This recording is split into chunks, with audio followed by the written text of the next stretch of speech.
Alright, I think we are live now. Everybody in the chat, can you see or hear me? Let's see how long this takes, if we are in fact live. 1,002. Loop-de-doop-de-doo.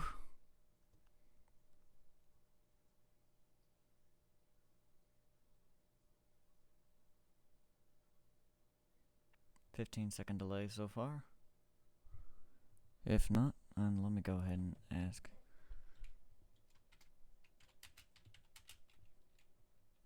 Yes, yay, sweet. Now we have things going on. Yay.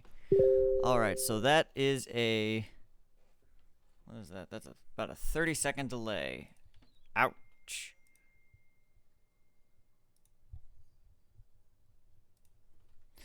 Alright, everybody. So, I guess we're gonna go ahead and go through announcements as well as a little bit of a Q&A session first. So, announcements. First off, there will be first off, I'm going to be doing a variety of just viewer requested stories that'll be short stories, about no more than 5,000 words per story. Basically small things that can be finished in this story, as well as I will be doing preview chapters for future stories that I plan on reading. But let's see. It's good to see everybody else again as well. As for why have I been so silent? So, explanation for that?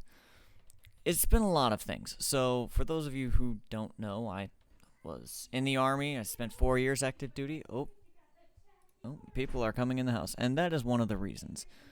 See, I'm living in co-ed households now, even outside of the Army, and that has made giving opportunities for actual production. It has made the opportunities scarce.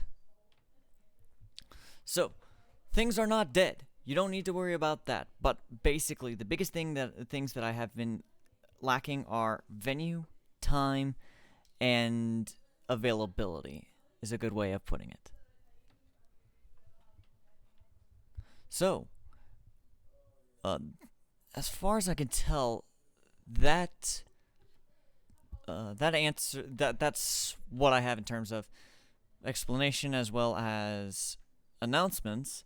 Nothing is dead unless they were dead before, so things like Arrow 18 mission logs. There was somebody who came along, did a version far better than I, and but yeah. So then we'll go ahead and do a quick little Q&A session. Just pop up your questions in the chat and I will see. When is the next Falling Feathers? I don't know.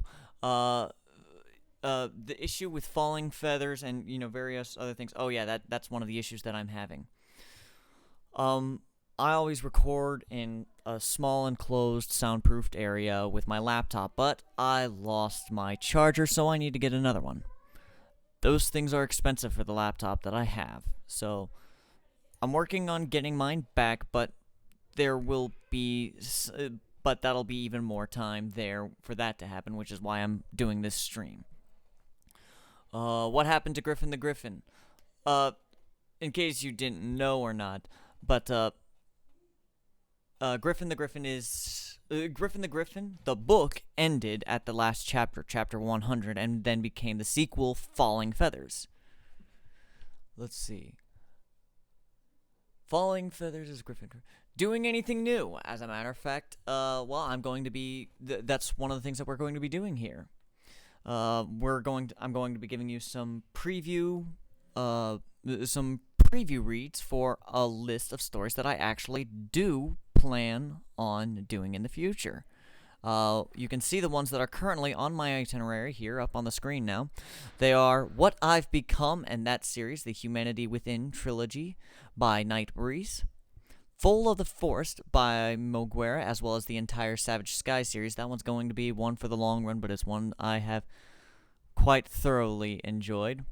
An Affliction of the Heart, Volume 3, as well as Falling Feathers. It is Afflictions of the Heart coming back. as soon as basically the whole reason that an affliction of the heart has been having issues is because there have been I've been wanting to introduce other new people to it, uh, and introduce a few new voices, and I've been having issues that coordinating with those individuals. Wiley, do I think? Let's see. Going to Joseph Mary. Did you see my question? Uh, Wiley's little wub. Okay, I think I'd read that, but that was one that I don't recall, like having much reread material. So I'll go ahead and give it a reread some point in time. Will you read Fallout Equestria Project Horizons? Oh dear God, that's not the 1.2 or 1.5, 1.7 million word one, is it? Oh, I hope not. Let me go ahead and check. Let's see. Gonna put the mic down real quick.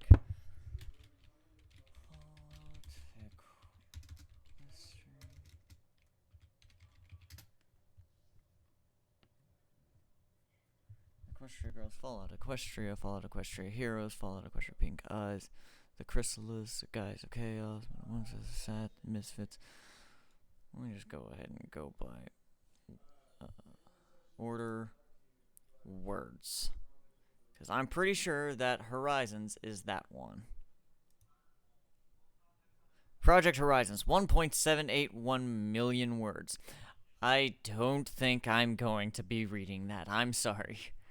Let's see. Makes sense. Do I like T4S? What is that?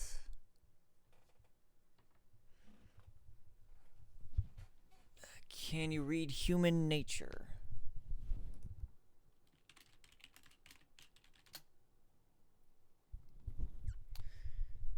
120,000 words. I'll put this on my read it later and see if it's something that I enjoy reading, and we'll go ahead and see.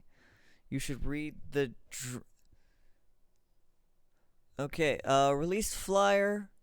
You might want to double check that. Is it the Darkness of Love? Is that spelled out the way it's supposed to be?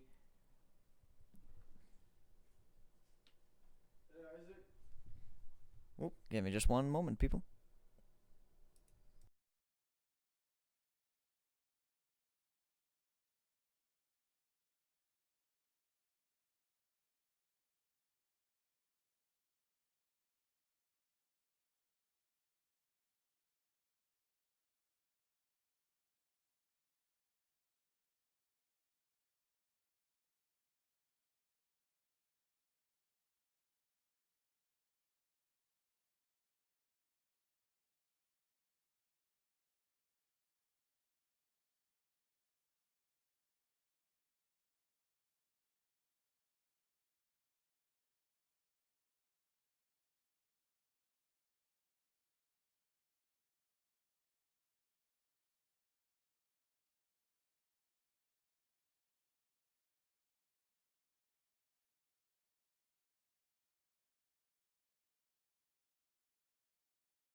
Alright, I'm back, and sorry for that delay. Let's see. Going back to answering questions. If you don't read Project Horizons, I'm happy you will be reading the Savage Skies series. Never finished it. It's a great series, and you should definitely check it out. The big one, Violently Irrelevant, has been pretty much covered. Let's see. It's been so long since I've let. Happy New Year. Happy New Year. Happy New Year, Pony 2K3. Let's see. Conversion target for the Daleks. Well, that sounds like an issue, doesn't it? Let's see.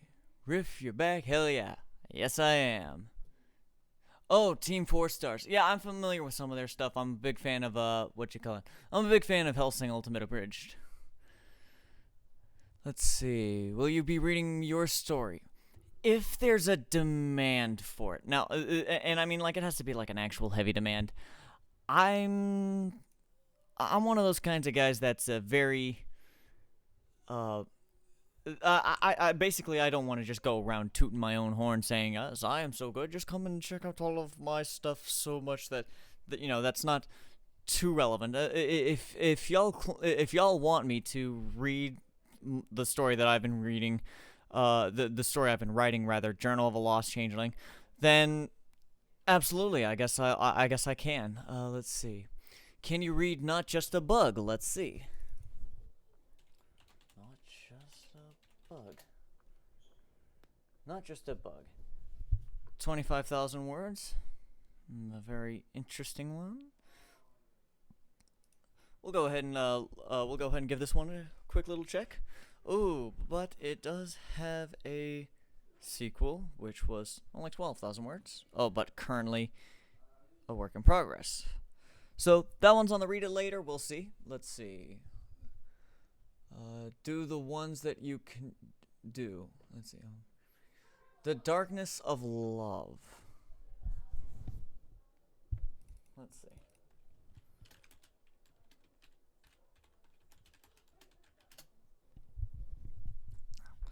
Let's see.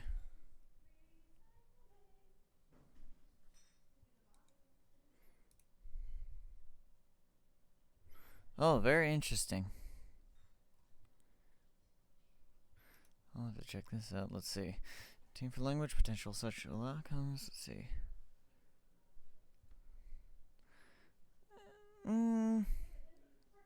I'll put it on the read it later as well. Once again, the read it later, me putting things on the read it later is no real promise. It's just me saying I'm gonna check it out, and we'll see if I like it. Let's see. Cherry Flame. I don't find the story very good. Let's see. Where was it? Oh, something. Let's see. Oh, wow. I don't find the story very good. Which story? Are you talking about my story or some story that I've been reading or somebody in the chats? Let's see. Not The Darkness of Love. Yeah.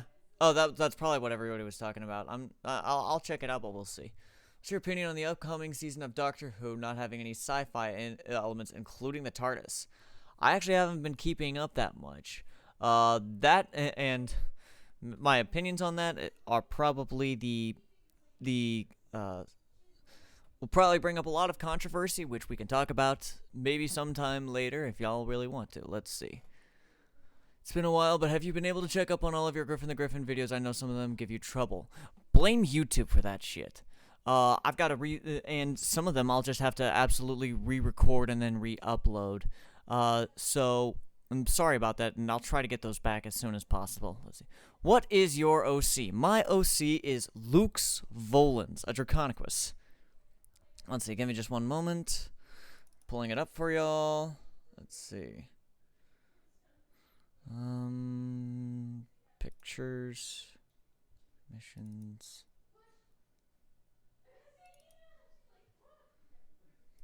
This is my original character, Lux Volans, Draconicus.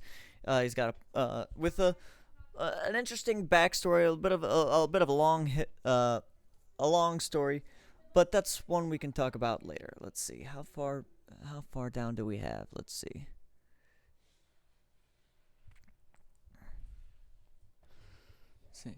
Ever read or heard of Your Human and You?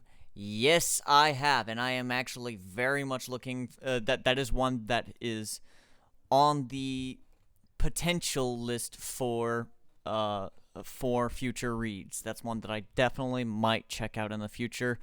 The mere question is the maturity rating. I'm not sure that I want to turn this channel into a Clop channel, and so we'll see about that, or I might just skip out the Clop's elements. But so Your Human and You is definitely one that I've been looking into. Let's see. I'm so excited, and I just can't hide it. I saw what you did there, Pony. Let's see. Do you know when you will be able to upload the next for the Falling Feather story? No, I don't. I forgot to ask, could you maybe read New Moon Rising? Let's see.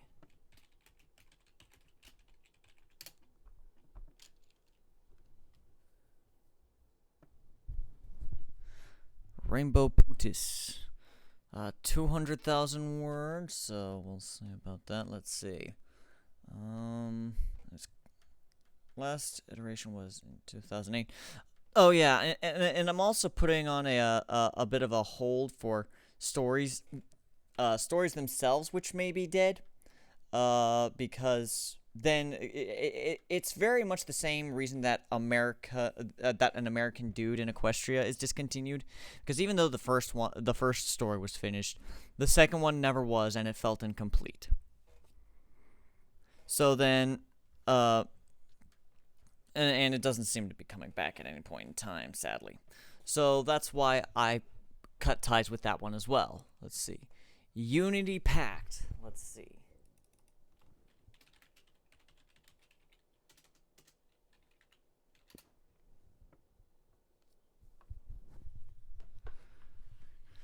$200,000 words.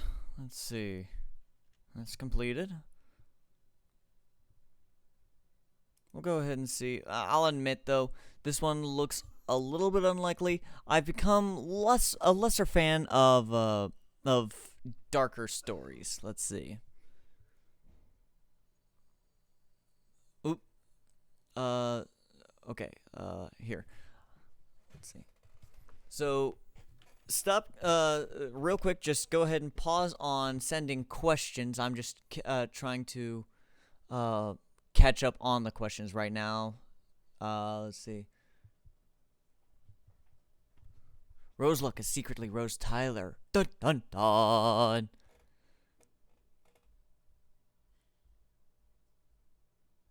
Let's see. Why? And so Joseph Brandenberry. When you ask why, what are you talking about? Or what are you asking about? Why? And I may be the cause of some of those Griffin the Griffin videos. Also, my OC is a time lady named Zorshai, or the Maestro, Unlimited Regeneration. That definitely sounds like an interesting OC. Let's see. Can you read The Darkness of Love? I'm not going to be reading it today. That's one of the ones. Let's see. Have I ever read or heard of Your Human and You? I believe I answered that already. I'd like to see you try a Doctor Who story, or one with Spike as the main character. You know what? I might actually try one of those. I can think of a couple where that's. I can think of a couple that I've read that would definitely be interesting. So that's seen. Let's see. Alternative swearing. Let's check that out.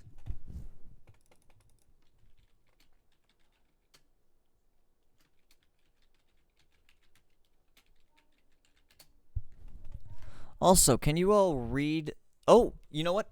This is one we might be able to read here in stream. So that will be on the check it later list. We'll go ahead and read it out. So that's something that we might check out in just a little bit. Let's see. Changeling of the Guard.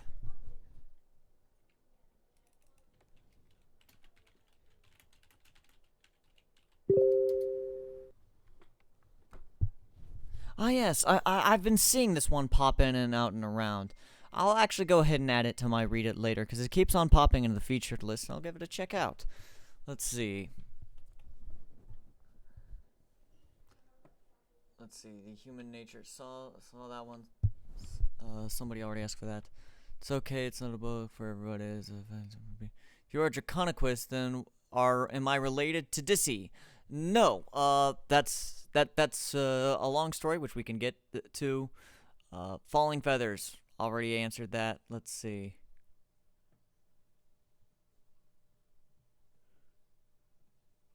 This is more. This is here. Actually, anybody with actual questions towards me, go ahead and let's see. You can do the @ thing, right? I'm gonna go ahead and @ Jonas here.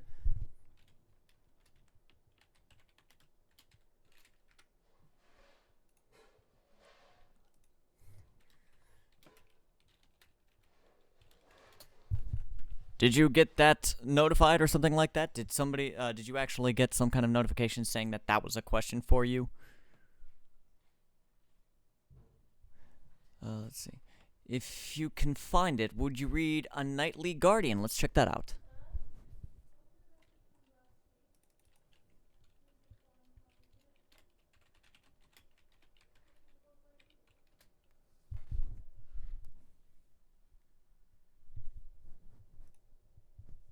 Let's double check that and make sure it wasn't a Nightly Guardian.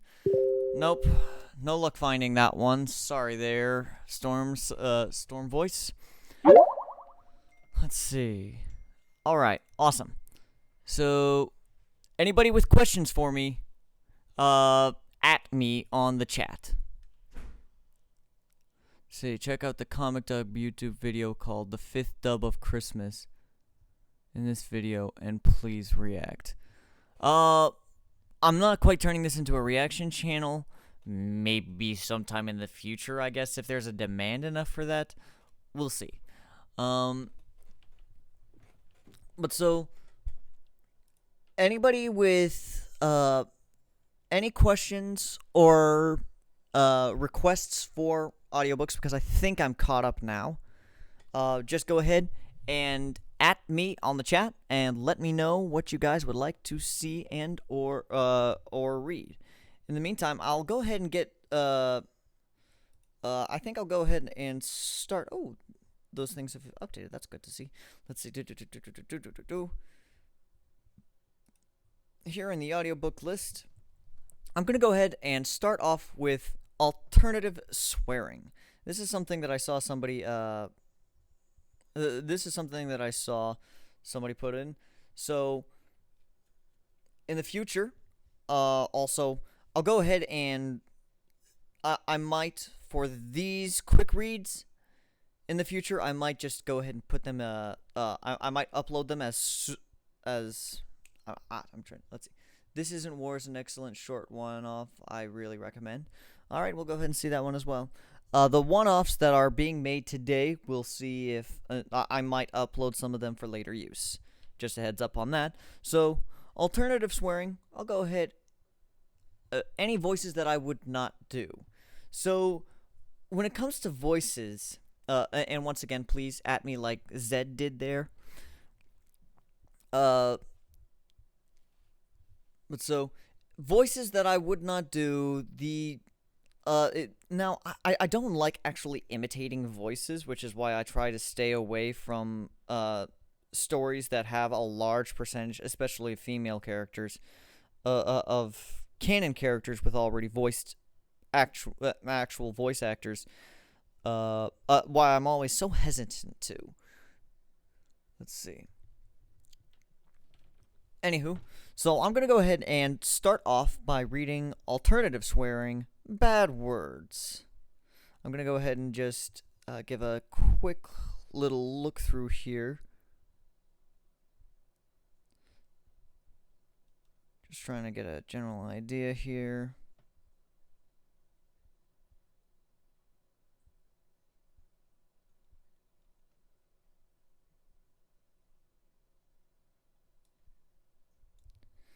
All right. So I'm gonna go.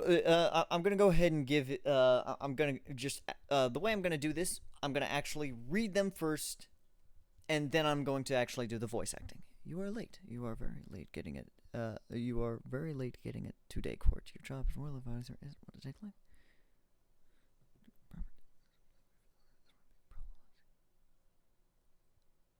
So, go to take your mind off how exactly to be fired. You thought job in the first place. For about 3 years now, you're having quite a good time so far. Very quickly, why would you do this? Sure. Okay, so that's oh, it's a human in equestrian story. Okay. Yeah, you were brought to the court.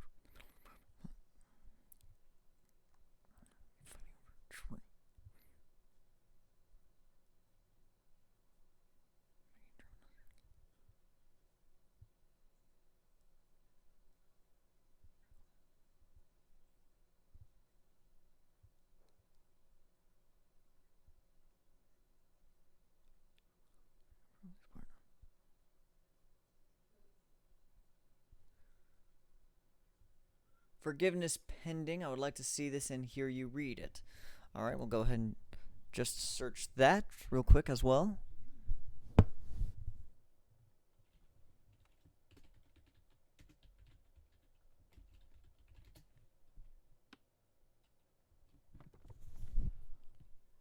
Whoa.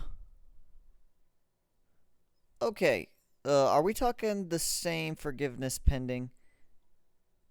Yeah. Let's see. Memory pending. Forgiveness pending.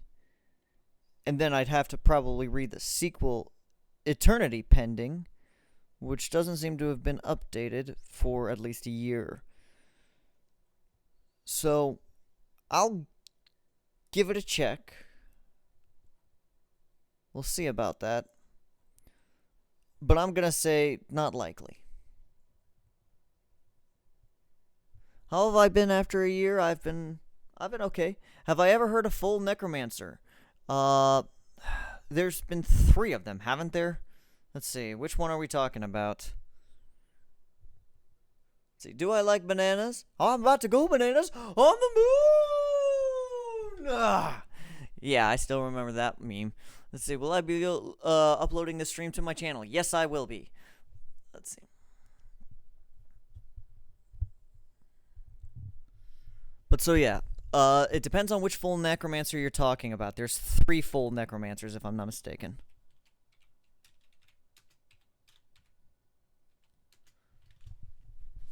Let's see.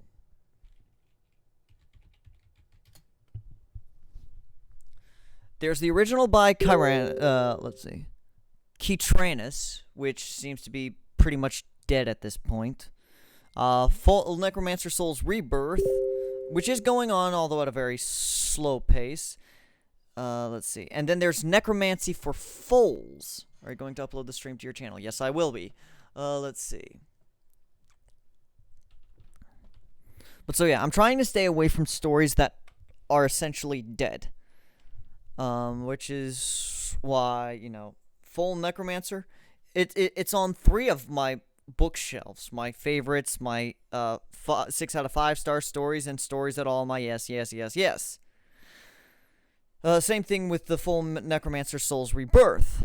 The problem is with both of them is they're not coming out at a decent enough pace for me to justify starting to constantly read it. Let's see.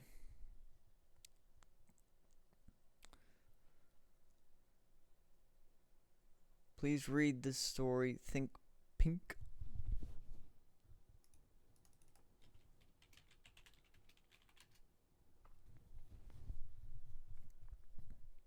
Okay, this is another one that I might read today.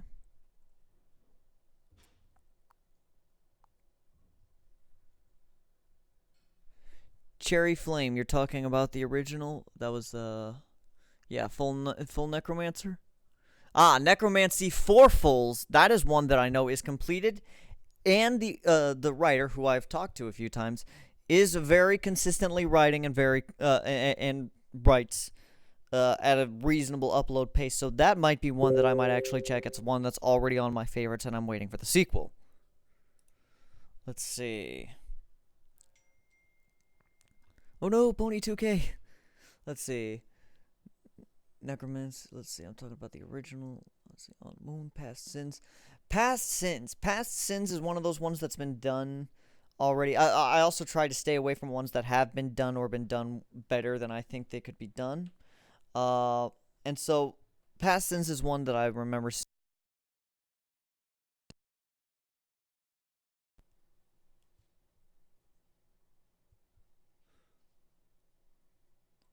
Anywho, so let's see. You should do the Ballad of Echo the Diamond Dog.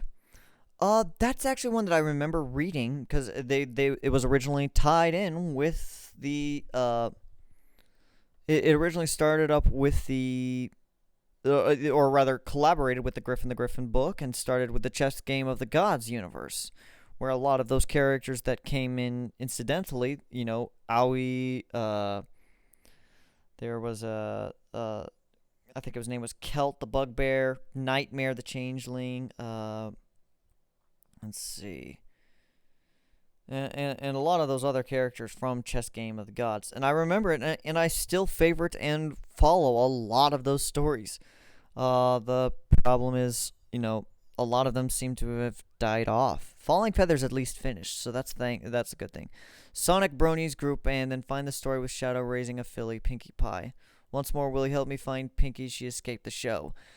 Oh dear, Pinkie, always getting lost. I think she wound up in the God of War universe. And so to answer the thing with Shadow raising a filly, Pinkie Pie, I probably won't check that out because I was never a big fan of the Sonic the Hedgehog universe or the Sonic games. I only remember I remember fondly watching the Sonic X cartoons as a child, but other than that, I didn't really look into or read much. Sorry, the Sonic fandom is one that has not so greatly enraptured me. Let's see. But so we're going to go ahead and move on to bad words. We're going to go ahead and read alternative swearing. You are late. You are very late getting to day court. Your job, the royal advisor, isn't one to take lightly. Maybe if Equestria could get proper digital clocks instead of plain waiting for the sun to get up, this wouldn't be a problem. Alas, you are now almost half an hour late to the only job you think you could do. Running through the halls, you've narrowly avoided 3 maids and a guard's spear. Celestia was going to be displeased, and when she is displeased, she eats your shares of the cakes. So to take your mind off how you might actually be fired, you thought of how you got this job in the first place. You've been in Equestria for about 3 years now, and you were having quite a good time so far. Sure, there was that paralyzing bit where you realized you were not ever going to be able to go home, but you got out of it fairly quickly. Why wouldn't you? This world is filled with mythical creatures and magic, for crying out loud. Sure, you've missed the internet, but considering how you could talk to a Pegasus, eat meat with a griffin, and even high-five a minotaur, you were too distracted to care. Not only that, but you were able to actually meet a real-life dragon. Sure, it was a baby dragon, but it didn't matter. Still counts. After you got to Equestria and a dimensional mix-up involving something with a toaster, a quesadilla, an Austin Powers VHS, and a botched teleportation spell, you lived mostly in Canterlot. It was a big and bustling capital city and reminds you more of the major cities you've been to back home. Plus, with all the immigrants and royal visits from other nations, you didn't freak out at the population as much as you could have in some hick town. When you met Princess Celestia, you were brought into the courtroom in the middle of a property fight between 2 ponies. There was a tree directly in the middle of both of their properties, and they were each trying to claim the tree for their own. Their families were on each side of the courtroom, and you could tell they were all distraught. You heard from a guard that the families were both very friendly, and the only thing that came between them was literally this old tree. You thought it was pretty fucking stupid to be fighting over a tree. When you approached them, the guards looked like they were about to pounce you. Celestia saw you, and for some reason extended her right wing as to tell them to stay back. She turned to you. It is quite rude to interfere with day court.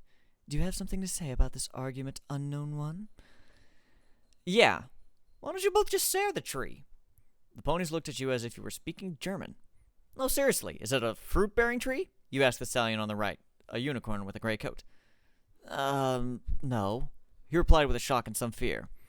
You turned to your left and asked the other Pegasus, a pink mare. Does the tree hold any magical capabilities?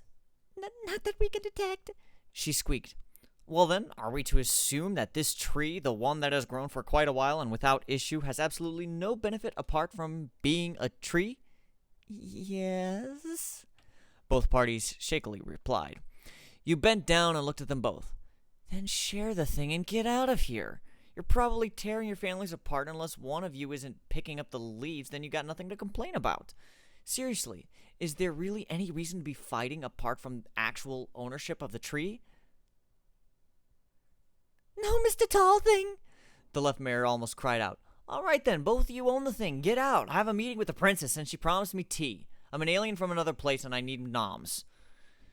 This was easily a lie, but making shit up so far hasn't stopped you yet and nobody here was protesting anything against you.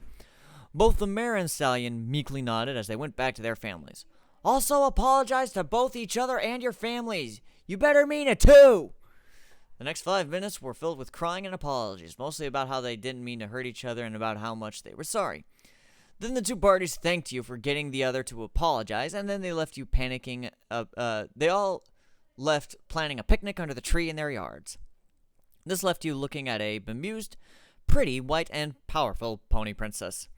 She looked at you for a few more moments and asked you 2 simple questions. Who are you, and how do you take your tea?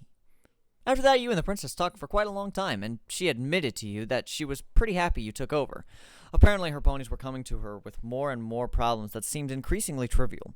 The tree situation was one of her most intense arguments over the past week. That is how boring everything was. So you started your friendship as her own personal royal venter, in which she wasn't allowed to speak her mind to you, and only you, and you couldn't tell any other being about it on threat of jail time. The threat was only needed for public knowledge of your responsibilities. In fact, you became such a great friends with her, you wouldn't compromise anything. Eventually, after a month, you started to get how ponies worked. They were actually pretty easy to understand and read. You quickly empathized with Celestia, as she was pretty much a mother to immature young adults. Ponies complained about everything so much that Celestia's sister Luna refused to actually have an open night court attended day court just to keep face.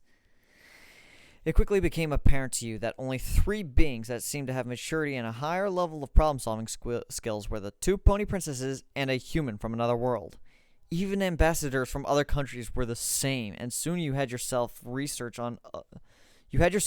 other cultures just to make sure you didn't accidentally start a war. Almost a year passed with you making close friends with the Alicorns. After talking to both Celestia and Luna about it, you became royal advisor to the throne. You had almost as much sway over conversations and decisions as the royal princess did, and the best part, that ponies actually respected it. It was even easier for you to deal out harsher decrees because Celestia and Luna didn't want to appear as tyrants. Yes, they would be tyrants for letting one pony know they couldn't have complete control over the sales of maple ice cream. You were thinking so hard that stupid maple syrup ice cream incident that you forgot to see where you were actually running.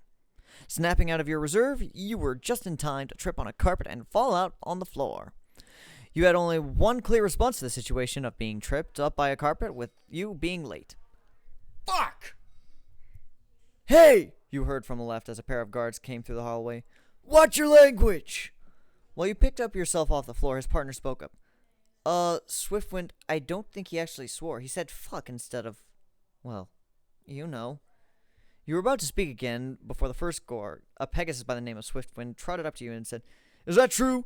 Did you say fuck instead of? He got close to you as if to give your secrets and national security away. Instead of buck. You paused for a moment to take stock of the situation.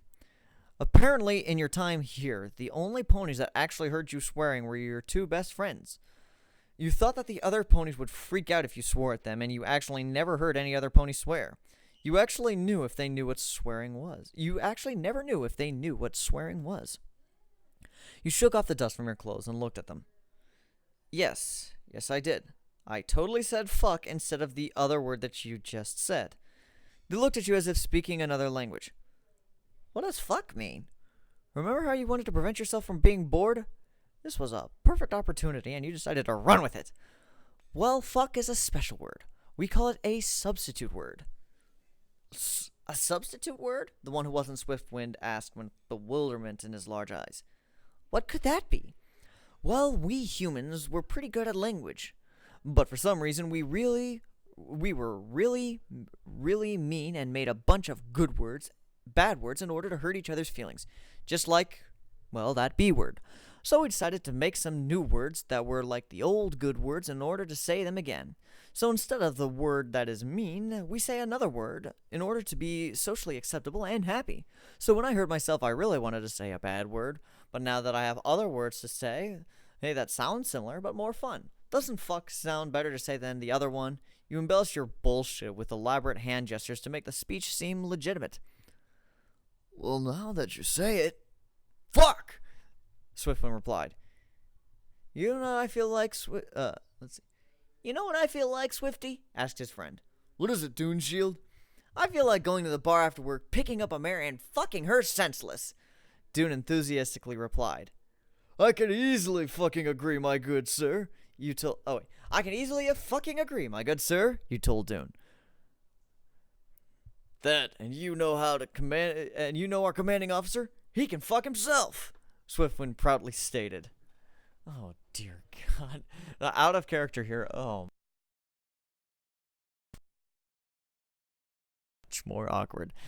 Let's see. All right. Small quick breath, small quick drink, root beer and gin.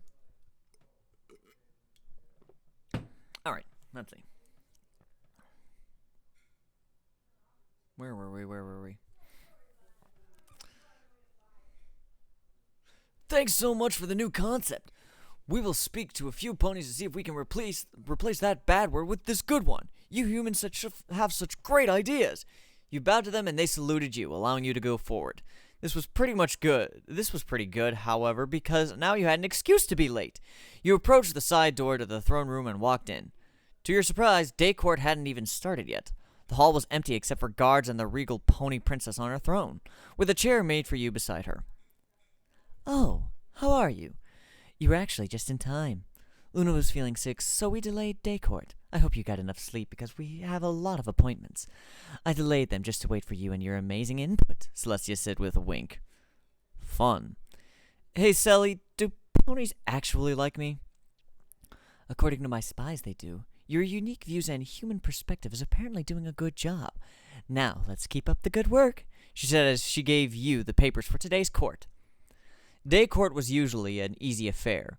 You listened to ponies bitch, you discussed with Celestia or Luna how to solve a problem, you solved the problem. It was a simple job, and you got food, housing, and a tower, bits, and some booze. Today, however, was apparently being a real pain in the ass with ponies complaining about even more mundane issues. This current dispute in front of you was about a smoothie. Apparently, the stallion who sold smoothies was selling a new cucumber smoothie. Some ponies liked it and were content with its service. The mare before you brought a large smoothie, even though she never had a cucumber smoothie before.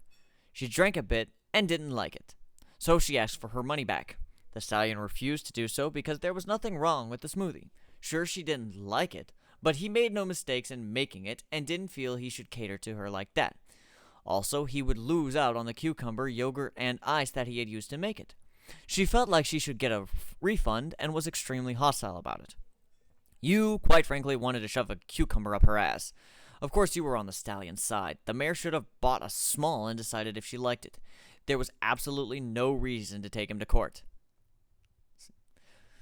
I'm just saying that you drank a good portion of it. It was also a large smoothie, and those cost me quite a bit of money. I would lose bits if I refused you because you didn't order a small version of it to see if you liked it, the stallion defended himself. Oh, hey, that was the point you were going to make. It doesn't matter. I'm the customer and I'm always right. You have to make sure I am satisfied with the product completely, you fucker! She screamed. The room went silent. Celestia stood up. The mare looked like she was about to go. The mare looked like she was afraid she was going to die. Celestia addressed the silent room. Now, Sweet Stitch, that is absolutely uncalled for and rude. How dare you use such language in the throne room? Now you will not be entitled to a refund, and you will apologize. Next time, if you wish to try something new, get a small, and then if you like it, buy a larger version. If you did not like it, then you only lose a few bits, and you know not to buy it next time. Good day. The mare meekly said sorry before riding out of the room. The stallion bowed and thanked both of them before leaving. Wow, I can't believe she would use such language in the day court before you, princess, you said as the rest of the ponies in the room broke out into conversation at the abrupt use of a bad word. Yes, it is quite troubling that ponies would use such vile tongue. You were about to call the next case up when a familiar voice spoke up beside you. She should have known the substitute word. Celestia looked to the guard beside her with a face of confusion. I'm sorry, what do you mean, Swift? Sweet Lucifer, this is happening? You broke out into a sweat knowing this could lead to nowhere good. Well, my highness, your royal advisor inquired himself on the way to the throne this morning, and I thought he said the B word. In fact, he said the word fuck, a substitute that in his world is more socially acceptable and honored. Plus, it is pretty much fucking fun to say. Oh, baby, Jesus, this is happening. You don't say. Celestia turned to you with a shit-eating grin. She knew. She leaned in close to Swiftwind as she spoke to him in secret. Swift had a genuine smile on his face as if he was saving Equestria somehow. Little did he know he was probably dooming it. Why, I didn't know about substitute words. It is certainly more pleasing to the ear than the B word, is it not? Oh, no, wait. Oh, she's the one saying it. Derp, derp, derp. Sorry about this. Why, I didn't know about substitute words. It is certainly more pleasing to the ear than the B word, is it not? In fact, given the shocking misuse of language in our courtroom, we should all be informed of this concept. Wouldn't you agree, my advisor? You gulped as your hands shook.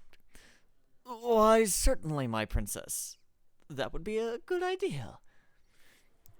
Celestia smiled again and nodded as she stood up. Every pony in the room shut up for half a second. My dear ponies, it was certainly an unfortunate event that has transpired here. But have hope. The wonderful and great human royal advisor has actually a solution.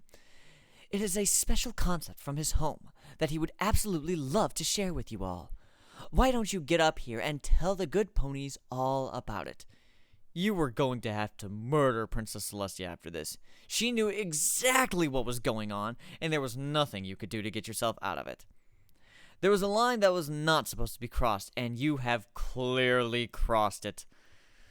Might as well keep going and just see what might happen. You stood up and addressed all the ponies. You explained to them the same story you told Swiftwind about how your culture made substitute words in order to wipe out bad, naughty words.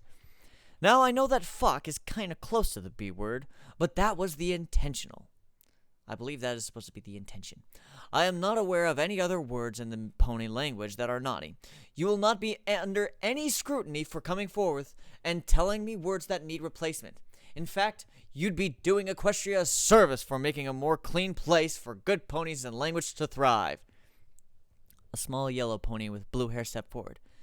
Would it really be okay to say a bad word in front of the princess? Celestia nodded. Yes, but only this once. Then we can use the new words. You have to admit, fuck is way more fun to say. Zeus on a pogo stick, you just indirectly made Princess Celestia say fuck in front of an entire full day court. Well, if you say so. We have another word. It is crap. She could barely say the last word as if in shame. Some gasps were said in the crowd. Wow. Let's see. Wow, that is certainly a bad word, and thank you so much for informing me of it. You are doing the country a favor. Let me converse with our dear princess for the meaning of it, and I shall come up with a solution. You tell the crowd. The mare no longer embarrassed now that your praise reassured her that she wasn't a bad pony. You turned to the white monarch and waited for her to put a close proximity spell, one that blocked sight and sound with the golden wall. Then you angrily spoke to her. Do you realize what you are about to unleash? Why, of course. I've been alive for almost 2,000 years. You have to have your fun somehow. Besides, you are taking all these bad words from your world and making them good. In essence of things, you are righting a wrong, making the bad good. And you know I always try to reform bad things for the better. Are you absolutely sure you want me to do this? Celestia looked at you before placing a hoof on your shoulder. I, Celestia, Princess of the Sun and all that is good, hereby give you permission to fuck with my ponies. So you know exactly what I'm doing. Of course, you say these words all the time, and I just assumed it was an alternative version of our words. You are using them in the right context. Filled with bravery and confidence, you hug her. You are the best. Sorry for calling you a fat flank with that one time. Wrapping her rings around you, she hugged you back. Hey, you aren't wrong. Besides, more for you to look at, my favorite human. I am the only human. You pretended to deadpan. Don't take the love out of it. Come on, let's have some fun for once in this boring place. Sorry. After you both broke your embrace, you saw the spell fade away. Okay, with much deliberation and discussion, I have been informed of many naughty words and will now make a decree. The substitute word for crap will henceforth be known as shit. Every pony say it with me. The room was audibly filled with shit. Next pony, stand forth and make Equestria proud. You say dramatically. There was a pony with a green coat and a light pink mane. Let's see. This is a girl, okay. Hi, I'm from the support group for lesbians and gays. The naughty term for a gay stallion is colt cuddler. And I was actually here today to ask to see if you could solve a problem, such as a homophobic term. Thank you so much for coming here, and I am a supporter of the work of the SGLG to make sure you don't have a bleh. This is why there are so many outtakes and why it can take so long. Let's see. I am a supporter of the work of the SGLG, and you do make a difference. The word you are looking for is faggot. As in, he is with his girlfriend, and he is such a huge faggot. She bowed to you, something which you always liked. Thank you so much. Could you help the sister term Philly Fuller? She also needs to have a better word. Why, most certainly. She is called a dyke. I wanted to ask her out on a date, but she turned out to be a complete dyke, you explained. Thanking you once more, the next pony stepped up. We need a new term for taking our princess's name in vain. Oh, wait, hang on. The next pony stepped up. We need a new term for taking our princess's name in vain. Which one? Princess Celestia, to be specific, although I have heard those speak ill of Princess Luna's name as well. You paused for a moment, pondering on the social ruin you have already caused. Then you realized that you had absolutely zero fucks to give. There was once two brothers who played a lot of pranks on people. Their names were Jesus Christ and Lucifer. Now, they never did actually harm to anyone, but you always knew they were up to something when you heard a human say, Jesus Christ, or sweet Lucifer out loud. They were also really good in bed. After they died, people kept their legend on by yelling out, Jesus Christ, or sweet Lucifer, instead of taking others' names in vain, even when having sex. Wow, that is so cool. I'll definitely spread those two names around. It's a great honor to remember those two humans after death like that. Thank you. Now who's next? A zebra came up to the throne. My good princess and advisor, long have our people been plagued by a racial term. That is so insulting, I can barely bring myself to speak it. The name is Stripey. Ponies gasped at the zebra said a forbidden word that meant such great offense. Now, you acted as if you were stunned to hear such racism in the throne room. However, you had an internal battle in your head. Sure, saying fuck, shit, and faggot was all good, but this? You could probably feel bad for saying this one. Years of racial equality for humanity could be burned away with the thought of saying the word.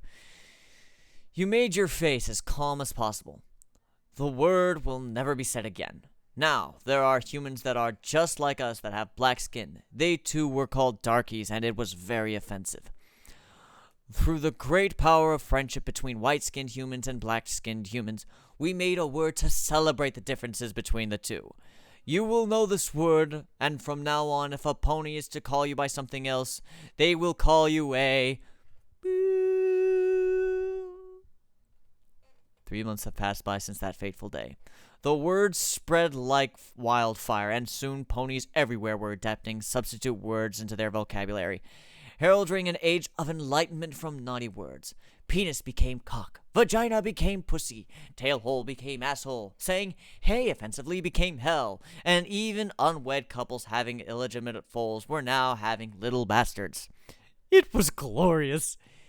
You and Celestia were taking a break from today's day court when Luna burst through the door to the study you were drinking tea in. Something the matter, Luna? Let's see. Hang on. I'm double check. Okay, this is. Something the matter? Something the fucking matter? That faggot Bluebud won't shut the fuck up about his trade agreement with the zebras.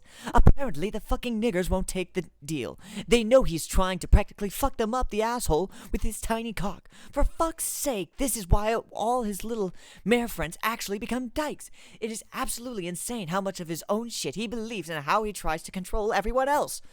Both you and Celestia break down into laughter, and you feel like somewhere a certain Draconiquus is laughing too. Wow!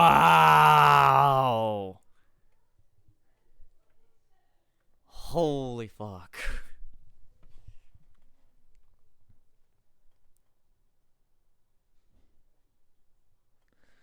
Alright, so I think that I won't. I definitely. If I'm going to be reading more than. What you got? Let's see. I think we've got enough time for one more. Or at least one more fan request read. And then we'll do some more questions and answers. And then I'll give you preview chapters for Falling Feathers and What I Am.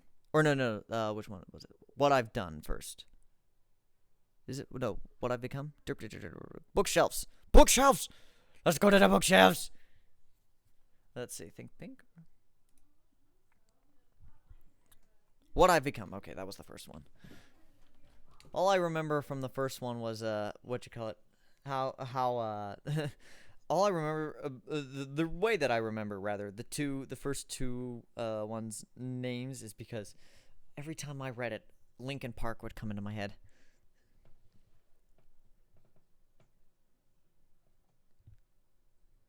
Let's see, did you read? Oh, I have read the Do You Know the Way. You know what? We'll go ahead. Oh, yeah, since that is a sequel, we'll go ahead and read Do You Know the Way. Let's see, where is it? I saw it somewhere. Is it still up? Nope, it's not.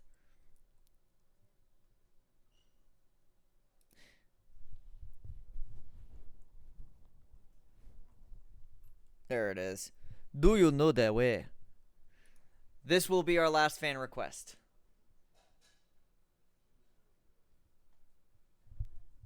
Alright.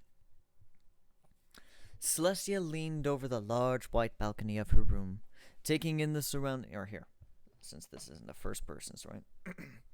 Celestia leaned over the white balcony of her room, taking in the surroundings and the sight of Canterlot City. She was having a nice, relaxing moment, enjoying and breathing in the cold air of the morning, accentuated by an ocean sun of comfortable white light filtered by the clouds. She thought. Funny that I should enjoy the time without my son. She shrugged and leaned back against the white stone railings. There's nothing better, truly. She heaved a satisfied sigh and relaxed.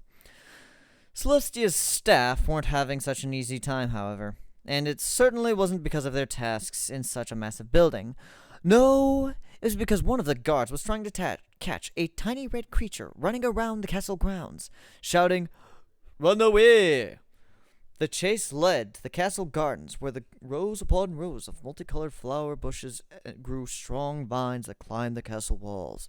The creature was barely high enough to reach a guard's knees, but was wide enough to fit their barrel width, and had a white boomerang shape on the center of its torso, with the tips pointing upwards.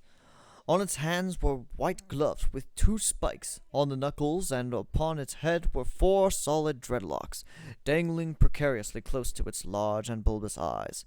Its facial features were accentuated by its prominent black nose and big beige-colored lips.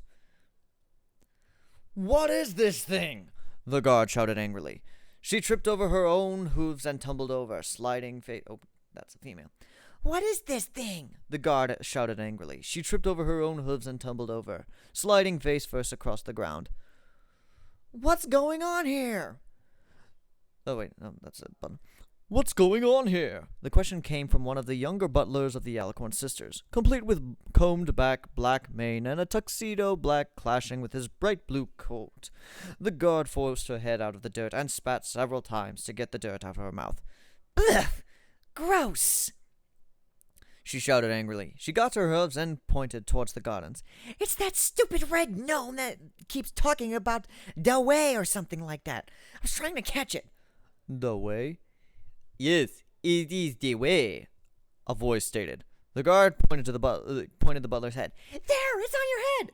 What? The butler bounced around anxiously, trying to shake the creature off, but it left on its and looked up at the mare. Are you the queen? Several more voices echoed in the nearby bushes, repeating, the queen is here. And is the queen, it is the queen. Dozens of red gnomes flooded from the bushes and from underground to stop in front of the mare and bounce gleefully. It is the queen, one of them chanted joyously. I'm not your queen, the guard protested. Sniff her to know. Repetitive and loud sniffing noises filled every pony's ears as the red gnomish creatures approached the mare, all walking and bounding atop of each other to sniff her.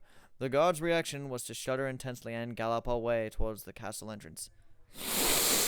No, come back, my queen! The gnome turned to face his identical ilk. Come, my brothers! We must chase after the queen. She must know the way. Yes, the way. Let us click in celebration. The swarm clicked their tongues whilst chasing after the mare, running over the butler and crushing him underneath. Why are you running? Why are you running? They asked the mare. The guard crashed through the wall and rushed through the entryway to the hallway opposite it. Help me! She screamed. The staff cleaning the stairs led to the second floor, stopped their work and watched her rush through the castle with blank stares. What was that all about? A dusting maid wondered aloud.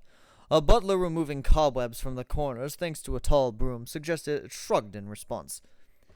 A training routine gone awry? A blue gnome stopped in front of the stallion and stared him in the face. The prior maid stopped her actions and pointed at the gnome with a shaky hoof. What in Equestria is that thing? Do you know the way? It asked the butler. Said pony looked left and right, confused. The way? Yes, the way. Do you know it? You need to have Ebola to know the way, a second blue gnome asked. Do you speak with the voice of the devil? A third wondered. What?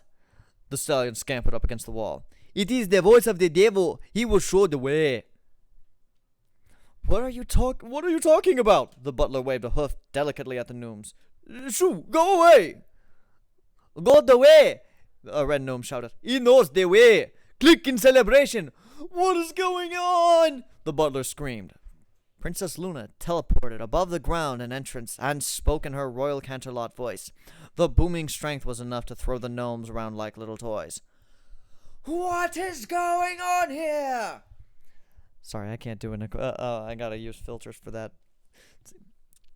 The princess noticed the gnome had been thrown into a vase, its stubby legs sticking outward. Grasping it in her magic, the mare pulled the creature out of it and levitated it towards her. What manner of creature is this? She wondered. It looks kind of cute in a squishy way. The gnome squiffed eloquently and gasped. My Buddhas, I have found the queen! She shouted. It shouted even louder. Quickly, to the queen! The queen, to the queen! She will show us the way! They all stopped briefly when one of them started sniffing a maid and that had just entered the castle. Others quickly joined in, and some started to poke her and jump around. My Buddhas, this is not the lady! This is a trap! Spit on her! A trap? The mare asked innocently. Ah! The mare was being drenched by the angry spits of little gnomes. As a last resort, the mare summoned a white magic around her horn, letting loose a spell that froze everything around her in a spherical era. She panted and wiped the spit off herself, satisfied with the spell work. I'm glad that worked. She congratulated herself between panic gasps for airs. The maid's pupils gradually shrunk when she noticed that the small gnomes were still standing on the dissipating icy mists, their forms unfrozen. We never freeze! They shouted in unison. Their war cry was accompanied by a glowering halo of light floating behind them. Spit on him again! Luna couldn't help but chuckle at the sight of a pony being chased away by dozens of little gnome creatures by being spat on. Juvenile, but funny. The princess gasped for air when she had to dodge the golden chandelier swinging from the ceiling. One of the red gnomes was on it. An orange gnome jumped railings topped with white spheres of the second floor. "My Buddha," he started. "Why do you do this? It is not the way." One of the blue gnomes added to the orange's speech. "Listen to the commander. He knows the way." "No, I do not want to stop," the chandelier gnome started. "You almost hit the queen," the commander gestured towards Luna. That is not the way of the Ugandan people." "This is my way." There was a long moment of pause, leaving the ponies to stare at the scene and Luna to contemplate what was going on. "This is my way." There was a long moment of oh wait, hang on. "It is a blasphemer," the orange gnome shouted. "My Buddhas, we must spit on him. Spit on him!" One of them shouted at the top of their lungs. A few of the gnomes approached this Buddha, concerned. "My Buddha, you must stop with that screaming so loud. It will kill your spitting box." "But I like to scream. It is the way." He turned to face the chandelier gnome and narrowed his eyes. "Spit on him! Spit on him!" the others chanted. While all the others jumped towards the chandelier to spit on the traitor, the orange one waddled up to Luna, who had landed on the second floor, closest to the bunching of gnomes. She had almost tripped on the red carpet with floral patterns adorning the floor. "That was close." "My queen, you must show us the way," the orange creature begged her. "You must show us the way of the Ugandan people." Luna tried protesting what she just heard, but all she came up with were weird faces. "What are you talking about?" "We must fight the penguins. They kill our queen." "Bah, the penguins!" The whole horde started spitting in response, interrupting their attack of the non-believer. Celestia pushed two wooden doors open and slowly walked forward, noticing the little creatures all around the entrance of her castle. Sister, she spoke with a wary turn. "What is this?" "Look!" one of the blue gnomes started. "It is the queen!" "The queen?" They all looked back and forth between Celestia and Luna, seemingly confused, with many scratching their heads. "There cannot be two queens! The white one is the imposter! Spit on her!" The group joined up to start spitting on Celestia, drenching her in tiny gnome saliva and angering the mare. They even started throwing their Buddhas at the mare, creating the squeaking sound on impact. The angered Alicorn's horn glowed a bright yellow, engulfing the white walls and black tiles as easily as the staff and paintings on the wall. It was bright enough that it prevented any light from passing through the high-mounted windows and instead emitted light to the outside. The gnomes outside the castle walls were stunned and blinded by the effect. When the light faded, the tiny creatures were no more, and Luna heaved a sigh of disappointment at their loss. Celestia turned to her sister and glared at her. "What exactly was that?" Luna shrugged. "I guess it was," she smirked, "the way." That, ladies and gentlemen, has been Do You Know the Way? You must have Ebola to know the way. So yes, that will be our last. That will be our last stream request for today. Now we'll go ahead and have another 15 minutes of Q&A, and I shouldn't be interrupted. So, at me on the chat. Use Use at I am Riffley in the chat to ask me any more questions you might have.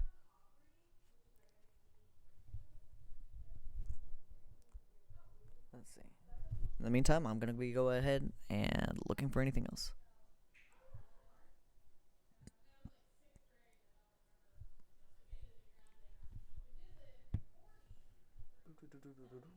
Audiobooks list. Oh yes, that was already there, wasn't I? No, I just needed a refresher. Okay.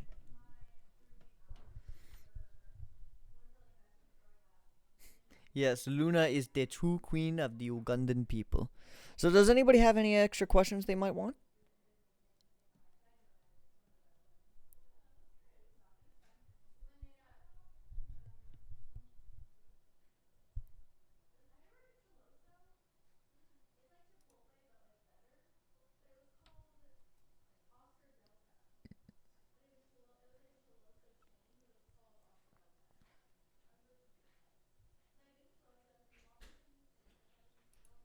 That's the right chat, Groosh. Yes, it is.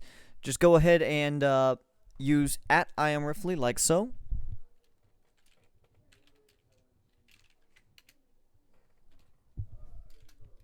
and ask me any questions you may have. Where have I been for the past year, even though I'm sure that was asked and answered? It has been asked and answered, but I'll go ahead and give it to you. So, um, I well, actually, now that you mentioned, I don't think I fully did. But so, where to start? So, falling feathers. I started falling feathers in a time where when I thought that things might be slowing down enough that I might be able to actually get a more regular upload schedule. But then, I was selected to go on on a month-long field training exercise, which I wasn't originally slotted for. So then I had to go to that, and then after that, I had to. Let's see what else. So then after that, um, I was stuck with wall-to-wall weapon services, and I had no free time at all for anything. And there still really wasn't a good. I wasn't satisfied with any kind. I wasn't really satisfied with any of the locations that I was able to.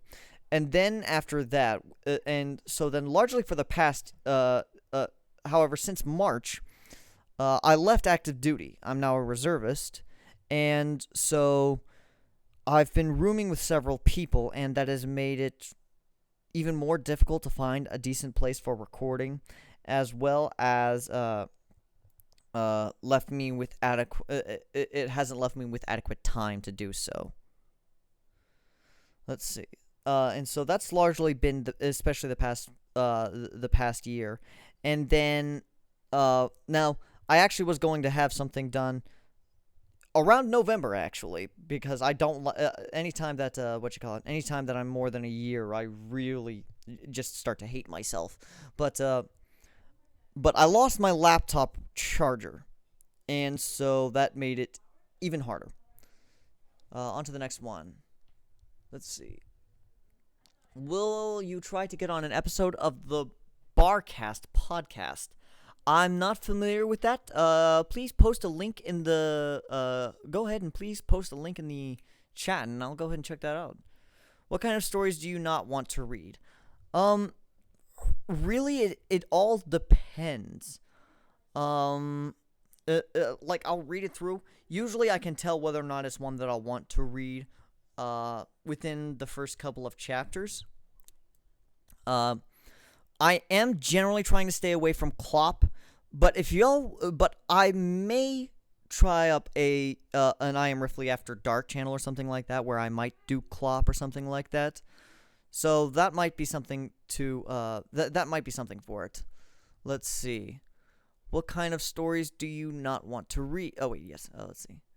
Have you had a chance to go through and check up on your past videos? I know some of them have had trouble, and you can check the link to maybe different host site or something like that. I've been thinking about that. The problem is most of those ones, I don't have the original audio for anymore, so I'm not able to actually get that back. So I have to re-record those a large number of those as well. Any new relatively largely sized fics you've been enjoying? Have you ever tried Listerine? If we're talking about Listerine as in a story, I haven't tried that one. Listerine as in the mouthwash, I have tried it. It's okay. Let's see. Have you had a chance to go through and check up on blah blah blah blah blah blah. Largely sized fics. Savage Skies is an example of one.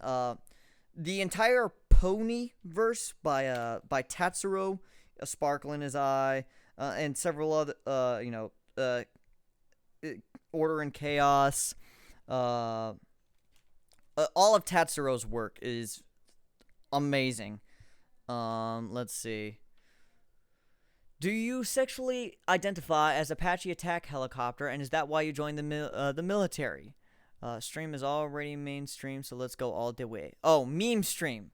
No, I do not sexually identify as an Apache Attack Helicopter. I identify as a Browning M2A1 50 caliber heavy caliber machine gun. That is such an amazing firearm platform. Anybody who doesn't know what that who here does not know what the M2 50 caliber heavy machine gun is?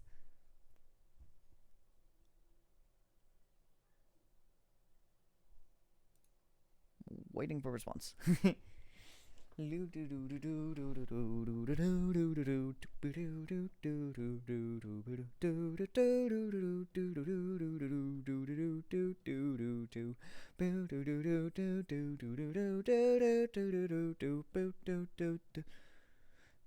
Darkness of Love has Clop scene, but it lets you skip them if you want to. Like I said, I read through, or rather, I looked at Darkness of Love. I'm not sure. All right, time to edumacate some motherfuckers.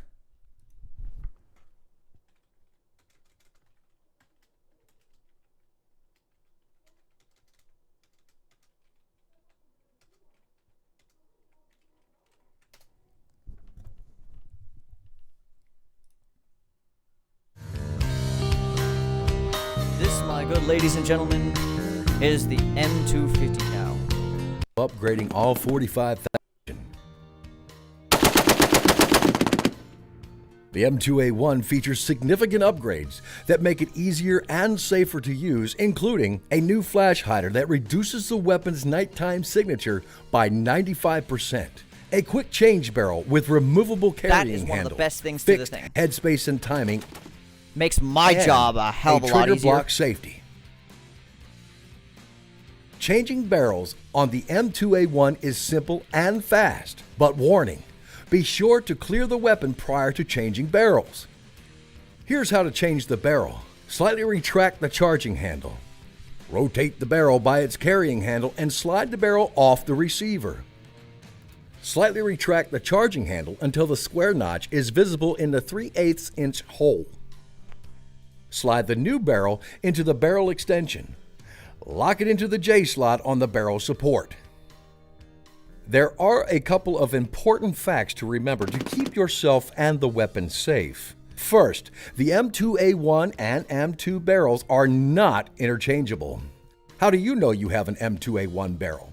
M2A1 barrels have interrupted threads, a barrel alignment pin, a carrying handle assembly, and a flash hider. A second critical thing to remember is to only close the feed cover when the bolt is forward. I'm going to go ahead and Headspace and timing. There we go. I'm rewinding it a little bit. I'm so sorry about that, guys. The M2A1 features significant upgrades that make it easier and safer to use, including a new flash hider that reduces the weapon's nighttime signature by 95%, a quick change barrel with removable carrying handle, fixed headspace and timing, and a trigger block safety. Changing barrels on the M2A1 is simple and fast, but warning, be sure to clear the weapon prior to changing barrels. Here's how to change the barrel. Slightly retract the charging handle. Rotate the barrel by its carrying handle and slide the barrel off the receiver. Slightly retract the charging handle until the square notch is visible in the 3/8 inch hole. Slide the new barrel into the barrel extension. Lock it into the J slot on the barrel support. There are a couple of important facts to remember to keep yourself and the weapon safe. First, the M2A1 and M2 barrels are not interchangeable. How do you know you have an M2A1 barrel? M2A1 barrels have interrupted threads, a barrel alignment pin, a carrying handle assembly, and a flash hider. A second critical thing to remember is to only close the feed cover when the bolt is forward. Proper loading protects your bolt. Improper loading can dent, gouge, or excessively wear out the bolt. Never close the cover while the bolt is held to the rear. Doing so results in damage to the bolt and feed cover when the bolt goes forward. Before loading, ensure the front and rear cartridge stops are installed. Ensure the bolt is forward and feed cover is closed. With cover closed, insert fire. The upgraded M2A1 machine gun is easier and safer to use than ever before. With its quick change barrel and fixed headspace and timing, this system is certain to maintain its standing among the top-rated weapon systems in the Army's arsenal. But so yeah, there with just a quick response. Tide Pod. Yes, because weapon safety is my main concern when I'm in a gunfight. Actually, kind of, yeah. When they're referring to weapon safety in this in this kind of in this kind of situation, they're talking about the actual reliability of the weapon, which is something you absolutely want to do. The old M250 cals, the way you had to constantly do a test on them called headspace and timing. Those and you had to use those while you were in the middle of a fight. But if you did it wrong, then there was a very real possibility and chance of that machine gun blowing up in your face. iDubbbz or Rice Gum? Let's see.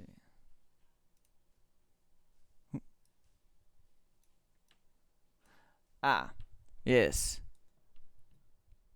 Talking, of course, about MIMS.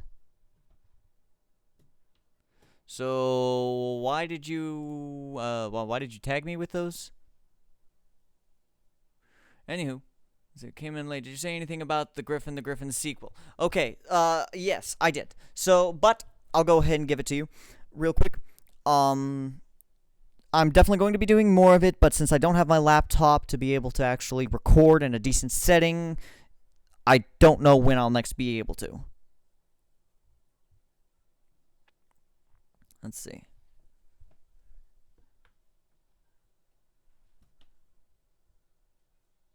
But yeah.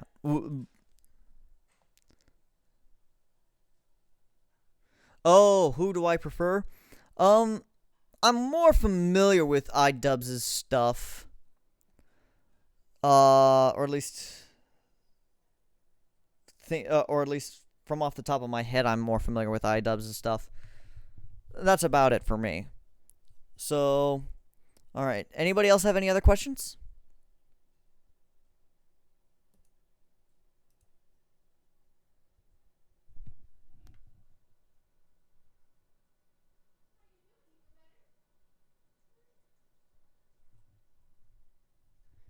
Do you work with other readers?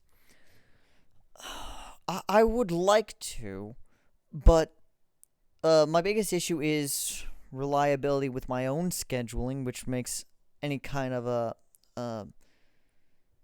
which makes any other kind of collaboration with any other readers hard to do. I'd like to, and whenever my schedule gets more reliable, then I definitely like to.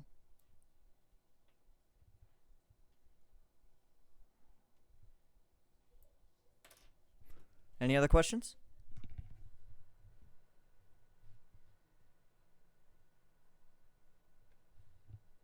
When it comes to getting back in the swing of things, are you going to just jump off the deep end and start a long story, or do you want to start something short and easier to refresh yourself?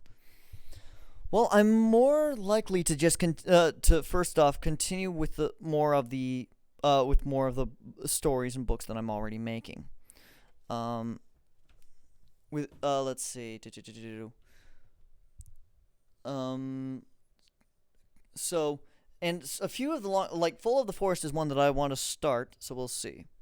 I think you just missed my first post of this, but if you need it, I have copies of the original Griffin the Griffin chapters. Oh, that might actually be cool or nice to see. Let's see. Who is your favorite narrator? That's an excellent question. I don't know. I'll admit I actually don't listen to a lot of audiobooks or fan fiction readings. I much rather read them myself. I've come to find, because I read them faster than I read faster than I speak. Let's see. Life philosophy. Dare to be stupid. What is the story behind your OC? We'll go ahead and I'll tell that story after I finished all the other ones. With all that's going on, you can get called to action at any moment, especially after that false alarm. I'm not going to get too political, but that was dangerously close. Do you put your future work on Patreon? Patreon is one of those things that I've actually been trying to actually get a little bit into. I was actually going to just about to plug that. So I'm starting to. The biggest issue is, with my with the way that I do my the way that Patreon works. It makes payment a little bit of an issue because there's more that I work on that I'd like to put on Patreon than just these audiobooks as well. Um, and I don't feel like, I would, especially when I start actually getting back into the swing of things, if people are paying, say, for every chapter, then I don't want, and I start putting out a chapter every day, I don't want people to suddenly be paying $50 a month. Stuff like that. Let's see. Just want to say thank you for serving. Hey, that's no problem, man. I enjoyed, kind of enjoyed the time that I was at. And I got out because I actually wanted to get into professional gunsmithing. That was basically the job that I had in the Army, and I wanted to do it on a deeper and more intricate level. Let's see. But so for Patreon, I have plans for Patreon. I just need to get my life in shape first. Shut up! I'm not sure if y'all heard that. My sister's girlfriend said, "Yeah, Isaac, you're a mess." So, all right then. I'll give 5 more minutes for questions. Anybody else have any more questions at all?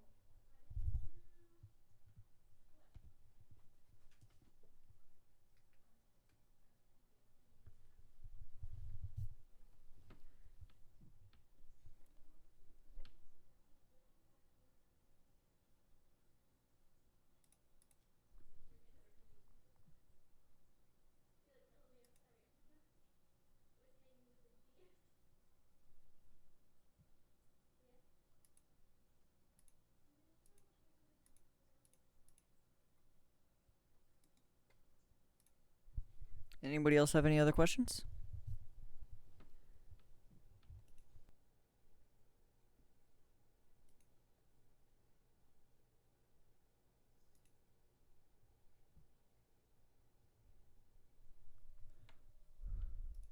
Left or right Twix? Ooh. Yes. That is my answer. Dare you open the Klopfic Dare you open the Klopfic list, no balls. Wait, what are you talking about there?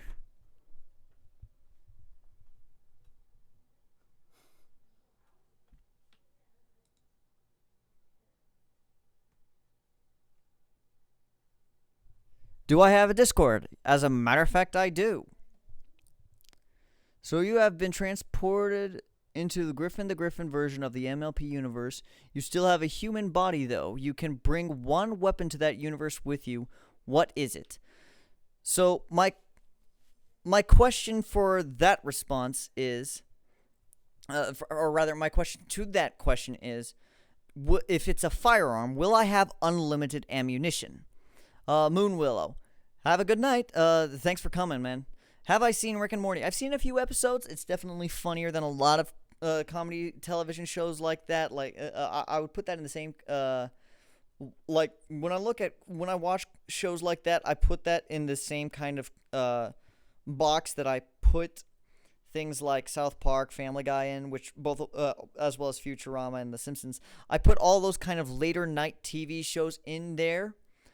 But Rick and Morty is definitely one of the higher quality ones that I enjoy. How long did I serve? I served 4 years active duty, and I am currently an active reservist.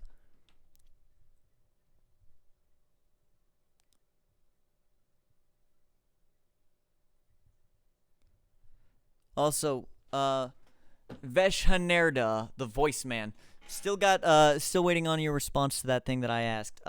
If I'm going into that version of the universe with a firearm, if I'm going in with a firearm, do I get unlimited ammunition? Let's see. How old am I? I am next month I will be 24. Let's drink some more root beer and gin.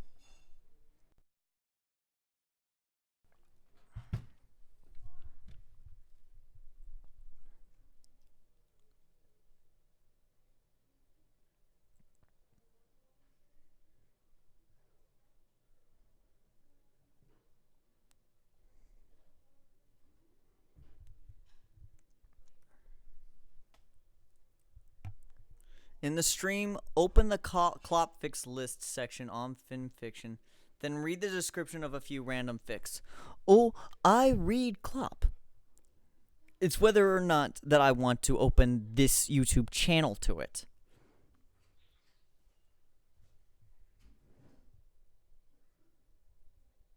Let's see. It's 2:30 here, and job starts early in the morning. Hey, you have a good one, Marco. You what you call it? No, you're drunk.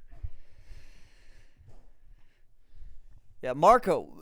Shouts out to you, Marco. You were like in one of the first 10 subscribers, and then that motherfucker found my Skype and Facebook at the same time. But you know what? We've become pen pals since then. So, hey, if you got to go somewhere, you have a good one, man. Thanks for stopping by.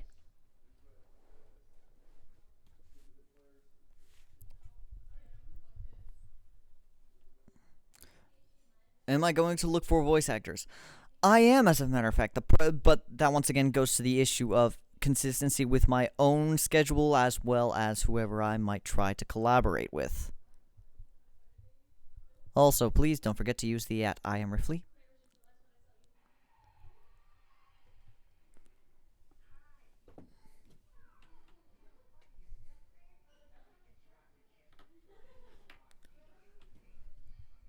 Anybody else have any other questions before I stop? And once again, still, Veshan here. You know what? I'm actually gonna go ahead and say it in the stream, in the chat.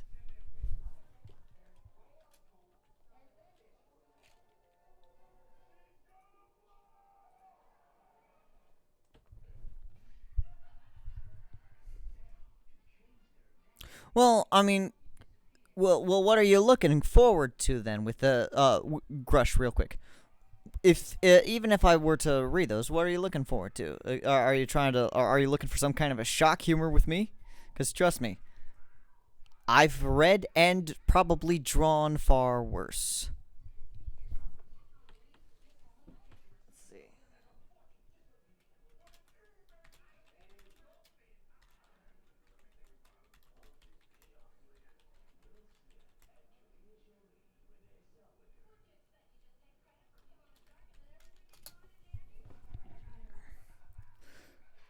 Yes, I do have a Facebook. He somehow managed to actually he somehow managed to track down my actual name from that.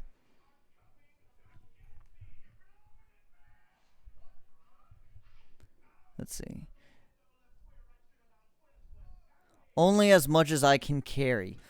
Ooh, that is then. What story am I doing? Real quick, just to finish up Veshnera's question. That is a very good question. I'm probably gonna go with just an AR-15 then. Let's see. It is good to have you back. What story am I doing next? The next one that I think that I'm going to put on, like, as a story series will probably be the Humanity Within trilogy. What I've become, what I've done, and what I am by Night Breeze. Full of the Forest is another one that I definitely like to go. I work for CSI. Interesting. Finding your Facebook and Skype are really easy. You just did it. Yep. Well, the Skype is easy because I use my actual name there. Or rather, I use the name here. But yeah. You may only have as much ammo as you can carry. Yeah, and that's what I answered. It'll be pretty much... if I had to bring any one weapon, it would be the AR-15. because the AR-15 carries more ammo and less, as well as it's the best all-around gun in my opinion. The AR platform is generally the best all-around gun. It has very good accuracy over distance, and it has very good especially in things like mud tests where like in immediate situations it has better reliability than almost all other firearms. Let's see. I don't have the patience to read those for yourself. Yeah, I actually prefer to read. Are you part of a random conspiracy? What do you mean by that? Am I part of a random conspiracy? What do you mean by that? Do I believe in a certain conspiracy theory, or are you saying that I'm a part of the Illuminati? Illuminati! I just put the triangle up in the sky. Anywho, let's see. Do not read Humanit Die. Are you gonna make a recording of the Brony Guard Unlimited, the continual of the Brony International Guard? Did I not? I could have sworn that I did. Let's see. When all else fails, you can smack a bitch with the AR. Indeed. You do not get unlimited ammunition, however you can have as much as you carry. Oh, wow, then, Veshnaretta. You are on a really big delay then, because I typed in that response. Okay, actually, it would probably be better for me to type this in at you.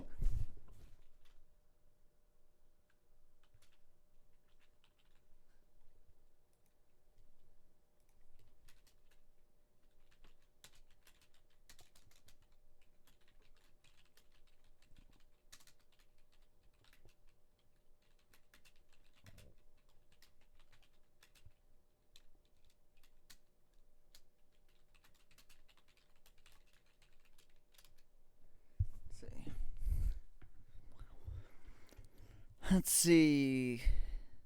It's the 9mm AR. Well, the problem with if you're going for something 9mm, you lose a lot of that long distance or penetrating power. Did you just ignore my previous request? No. When you asked, am I part of a random conspiracy? I asked. I was asking. What did you mean by am I part of a random conspiracy?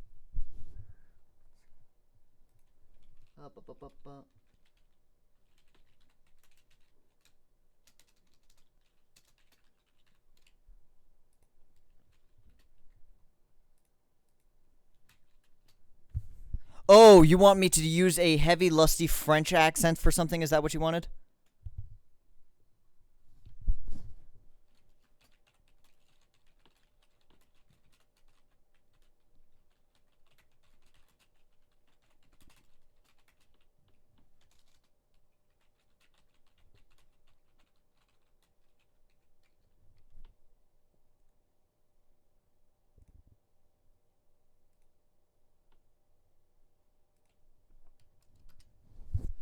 Let's see. So you want me to try doing something in a heavily lusty French accent? Let's just go ahead and read the description for what I become. I wasn't always like this. A monster running through the woods on an alien planet. I was once a man. I had dreams, a girlfriend, and a great job. Then they came. In the middle of the night, they scooped me from my home and changed me. Now I'm a beast, a demon, the like which the world I've become stranded on has never seen before. Scraping by the fringes of society, hiding from the natives, and doing my best to avoid notice. After all, who could ever be friends with a monster?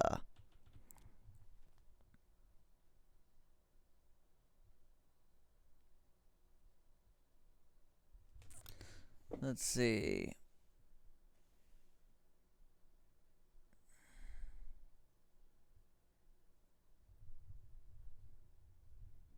Oh, reading Klopp descriptions with a heavy French accent. Okay, we'll just go ahead and go through my delicious story thing here.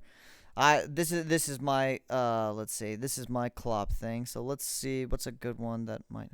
I'm actually very good friends with Vinyl Wubs, so let's go ahead and read one of this. Let's see. A long time ago. Let's see. A long time ago, Celestia and Luna's father Solaris went missing. It of course saddened them, but they were strong. They had a kingdom to rule over, and lives move on with. Sometimes they have learned multiple times throughout their long lives that problems can sometimes solve themselves. And for all they have been together, their lives will soon become intertwined in something even greater than themselves. The ponies in Equestria know so little of their true origins, and those that came before Celestia and Luna are about to make themselves known. The world has chosen bliss, and now the shroud of ignorance will soon be removed. If you know my stories, you know they may contain sex and many fetishes. These fetishes will at the minimum contain comminflation, hyper and otherwise, tentacles, impregnation, transformations, group sex, possible lactation. Gotta hang up on that real quick. Possible lactation, and more. Read at your own risk. Let's see. So, I feel like Pikachu, every time I touch the past few days, he is. Everything I've touched has shocked me. Oh, wow. Okay, so, alright. That's it for questions. We'll stop there with questions now. And so I will answer one that I missed, or one that I held for later, and that is for, let's see, who was it? Second, are you reneged?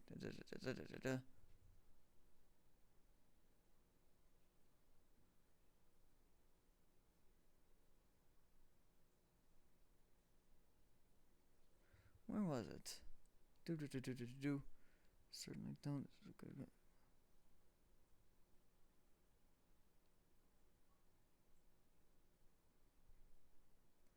Who was it that asked? Alright.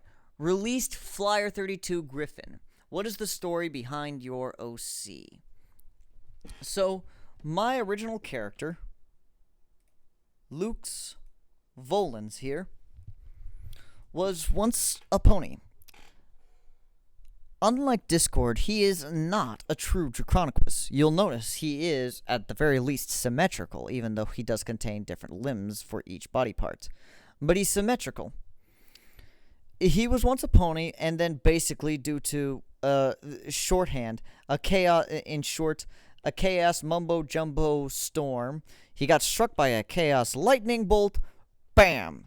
Chaos obliterated his body, but then the harmony magic and chaos magic started to intertwine but clash with each other to try to bring him back. Let's see. So then, after that, Luke's Volans was born, and he also has three different personalities inside of his head, aside from his own.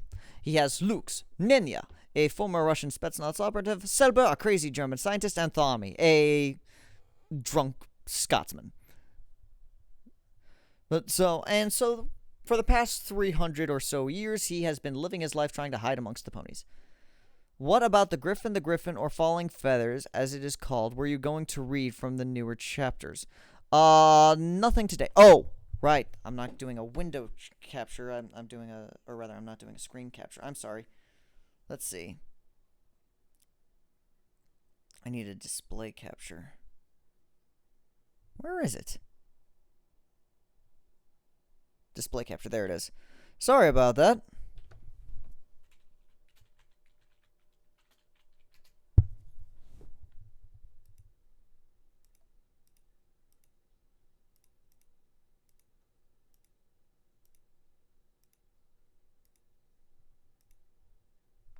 Alright, things are going to get a little bit trippy there real quick. There we go. Alright. Sorry about that. Yeah, this is my original character.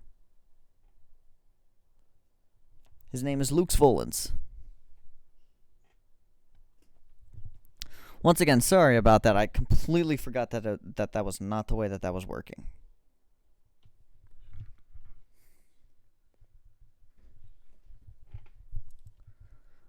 But so yeah, today I won't be reading anything new from the Falling Feathers. Uh, although I will finish Falling Feathers eventually. Today I'm just going to give you previews of the first chapters from Falling Feathers, or what I've done at this point in time.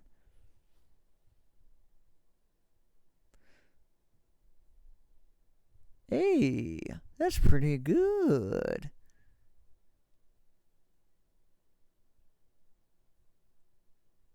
Pony 2K3, could you go ahead and reiterate that question? Is he from Total Drama Island? What do you mean by that?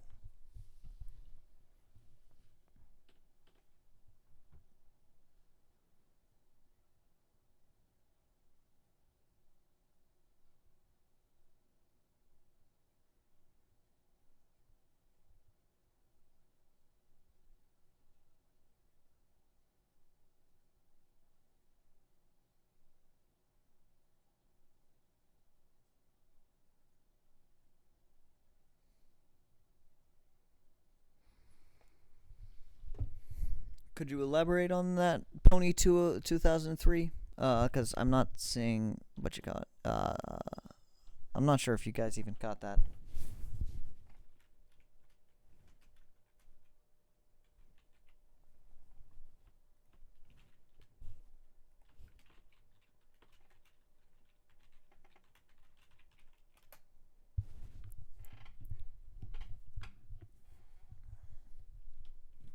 In the meantime,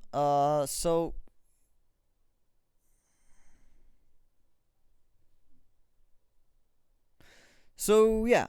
Anyway, that's the story of Luke's Volans. I'll wait for Pony 2003's response to that thing that I gave him, and then we'll just go ahead and get on to today's previews, and then we'll stop at there.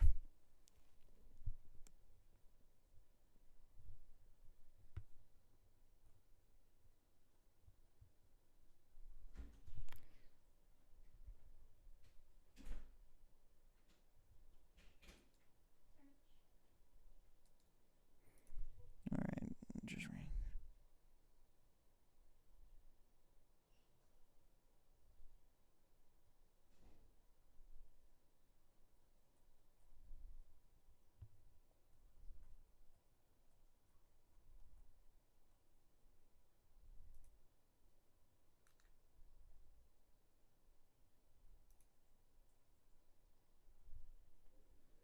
Your town has the best drugs. Do you dip? Wait, what?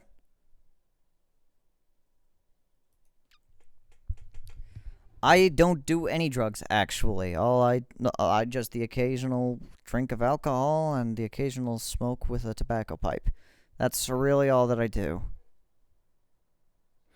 Let's see. My opinion on Chrysalis? Stupid reader, but if drawn right, sexy as fuck. Let's see.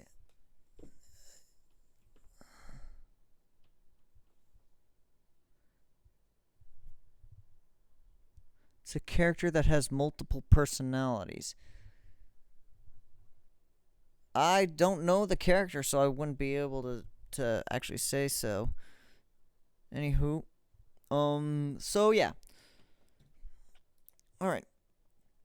I don't think we have enough time to go through a full chapter of Full of the Forest. So I'm going to go through the first chapter of what I've become, and I'm going to go ahead and see how much time we'll have after that. Alright? That sound good to everybody?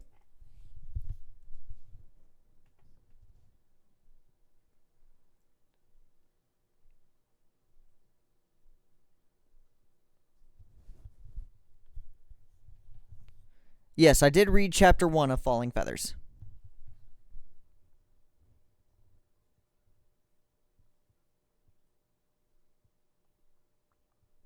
Chapter 1 of Falling Feathers is in fact already up on my YouTube channel. I also made a custom, I also actually made an original theme song for it.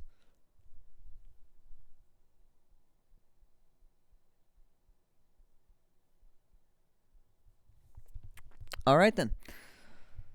We are going to go ahead and start off with What I've Become, Chapter 1, by Night Breeze. I charged headlong through the bushes, my breath sounding harsh in my ears. Up ahead, I could hear my quarry as it... Wait, hang on, let me make sure that I'm actually using the right voice. To put in perspective how long I've been wanting to actually read this one, I actually... now, of course, I normally do this, if I'm actually seriously considering it, but I asked Night Breeze what kind of a voice he would have, and if he'd be okay with it. Let's see. Let's see. So, tenor for baritone voice. So actually not that far off from mine. Hi, everybody. That sort of thing. Typically, you take an iconic wash your hands before supper. Now, in just about all industry, you'll want to wash your hands before supper. That's fun to give you the native Maine accent. So rather than, after you drop anchor at the harbor, it'd be something more like, after you drop anchor at the harbor, you want to wash your hands. Alright. So yeah, that's the way that was. Alright, Grush, we'll do this final thing, and then we'll read. So, what are your detailed thoughts on Falling Feathers ending? You know what? That will be the final thing. That way we can give everybody anybody who wants any kind of a spoiler warning, that they'll be able to get that. I'll have to double check and read it, but yeah. We'll do, that will be the last thing I do before closing. I charged headlong through the bushes, my breath sounding hard and harsh in my ears.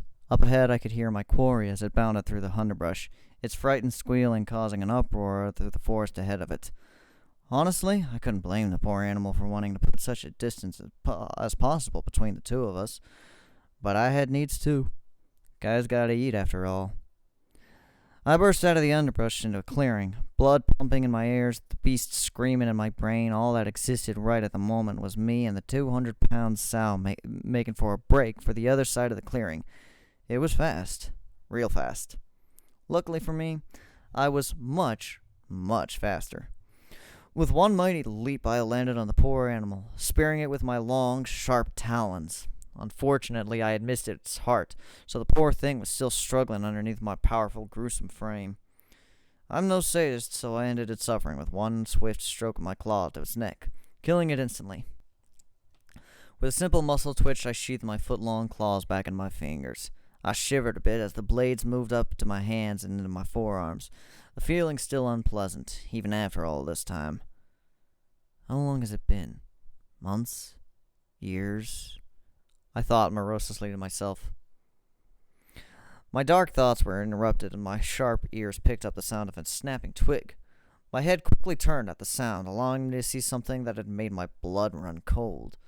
Standing just there at the tree line of the clearing was one of the natives of this planet. She was a beige, pony-like creature with a bright orange mane and tail.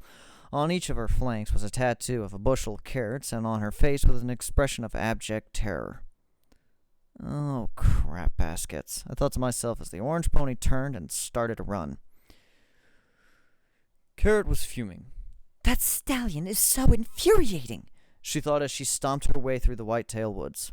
I can't believe he would go out and forget our anniversary like that. She kicked some of the autumn leaves out of her way, her rage building as she thought of her stallion. He had just up and gone to work. Not a word, not a kiss, nothing. Did I do something wrong? Or her musings were interrupted by a loud crashing sound echoing through the woods. It sounded like some sort of wild pig, yet there was too much sound for that. There would also seem to be some kind of a skittering sound, probably from whatever predator was chasing the poor thing. Not wanting to be anywhere near predators on the hunt, Carrot Top started to turn to leaf, but froze as the two things burst out of the cover of the forest. The first wasn't all that surprising, considering all the noise that she had heard earlier. It was a rather large sow, probably weighing somewhere around 200 pounds, and running as if all of Tartarus were on her heels. The second thing was a nightmare. It was huge. standing probably 5 to 6. Sorry, it was huge, standing probably 5 to 6 feet tall, and had a faintly gorilla-like look to it, except it was bald, gaunt, and sickly looking. Its pallid flesh had a slimy sheen to it, and it was so thin she could see its rib cage stand out on its barrel. Blade-like spikes burst from its back along its spine, giving it a faintly dragon-like appearance. Each of its long, spindly limbs ended in a 5-toed claw, with its foreclaws being much longer and sharper looking. Before she could comprehend what was happening, the monster reached the poor sow in a single bound, impaling the animal on its foot-long talons. The pig valiantly continued its struggle, trying desperately to get away from the nightmare that had just killed it. The creature was having none of that, however, and impassively ended the pig's struggles with a single swipe of its claw. At this point, Carrot Top had seen enough. Slowly, while the monster was distracted by eating its recent kill, she moved her hooves back. If I'm really quiet, I can get away while it's busy with its... The monster's head whipped around, and, for the first time in her life, Carrot Top saw true terror. Its face, like the rest of its body, faintly reminded her of a gorilla's in its shape and ears, but that's where the similarities ended. Its lidless eyes were pools of ebony, through which Carrot Top was sure she could see eternity. It had no nose, rather just a hole in the center of its face through which it breathed, while its lipless maws sported 2 rows of interlocking inch-long fangs. Drool dripped menacingly from its chin as it regarded her with an expressionless glare, its soulless eyes boring into her. For a single second, the two just stood there, staring at each other. The creature almost seemed to deflate as the sight over her, which broke whatever spell was holding Carrot Top in that place.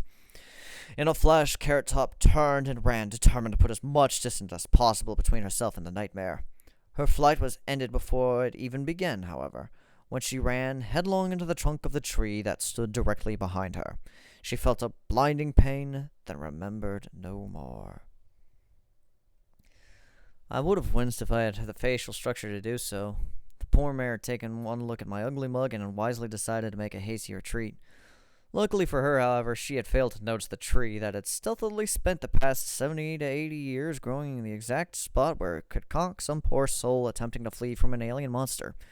Her face made a loud thunk noise as it struck the evil wood, and instantly she was down. Carefully, I made my way over to check if she was all right. The bump looked pretty nasty, and I could see a small trickle of blood down her forehead. However, her breathing was strong, so I was sure that the wound was superficial. She would wake up in a couple of hours with a blinding headache, but otherwise she'd be fine. However, I wasn't sure on her chances if left out in the woods. Animals might think her body was up for grabs, or she might not wake up in time for sunset.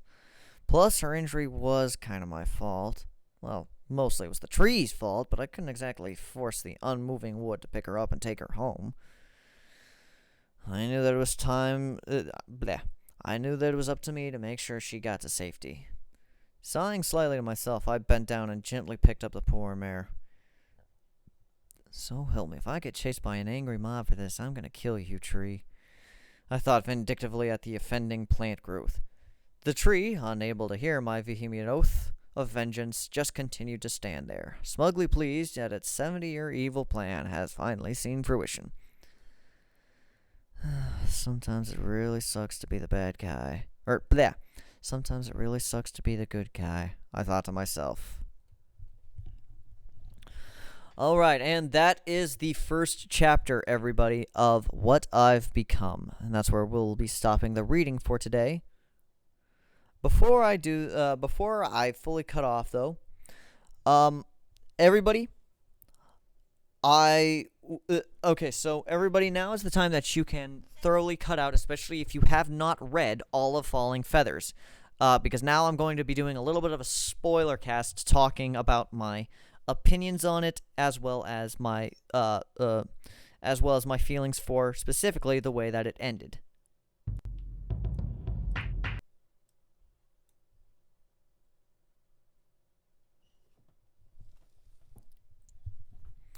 Alright, so when y'all get this message, go ahead and let me know. That way, I'll know that everybody who doesn't want to hear any spoilers has left. Alright?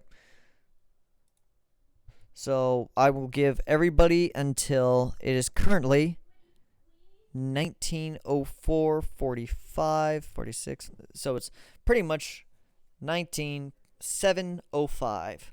So I'll give it till 190730. Okay? Let's see. In the meantime, I'll just go ahead and check a few other things, making sure that things are rolling as good as everybody until it is currently. Anybody else who still wants to stick around, let me know.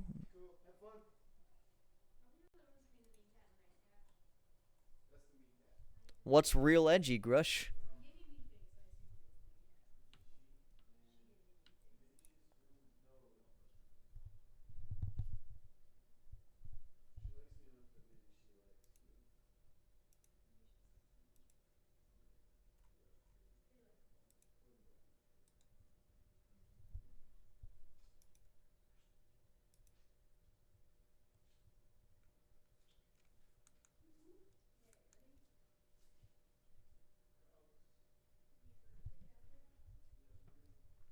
All right.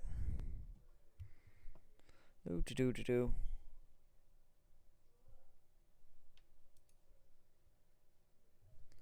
So it seems like a few people have left. Anybody else? Oh, what I am? Is edgy fic?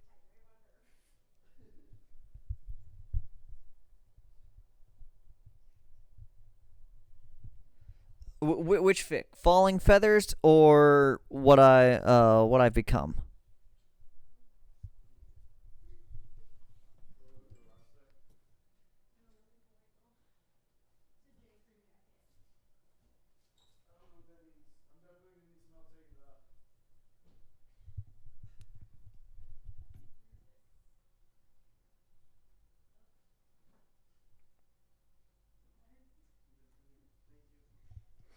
All right. So we got a few people still here.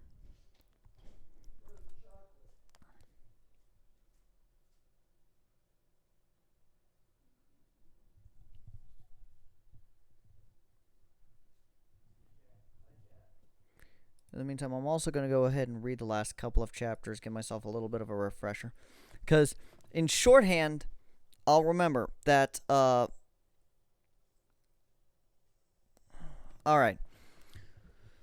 Let's see. I remember it ending lackluster.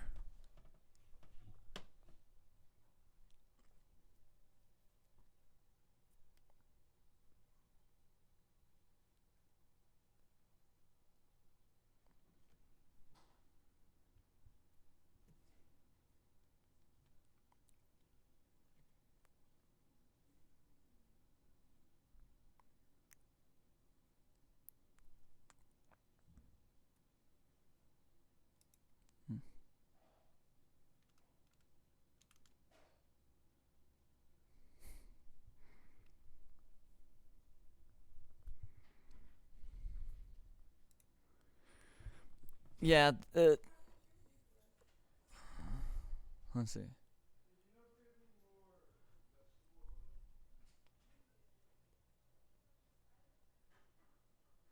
Well, now, what I've become, it actually does seem to have an interesting story that what I've become, you'll have to give me some more examples of, send me some more examples of fics that you compare it to, because what you call it? It's, you're gonna have to give me examples of what you mean by that. Anywho, so, yeah. Going back to Falling Feathers and its ending specifically, I feel like it was way too rushed. We were right. It's clear that he was losing his steam for it, and so you know what? Props on him for doing what he needed to get for at least finishing it. So, and that's something that I respect, something that I'm thankful for. That said,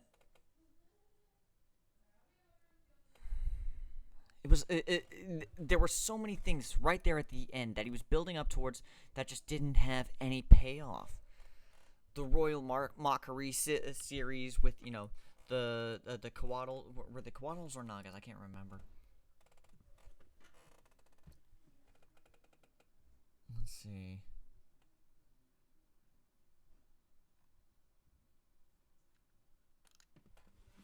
So yeah, there were so many things that I wanted to see, that I was looking forward to seeing from it.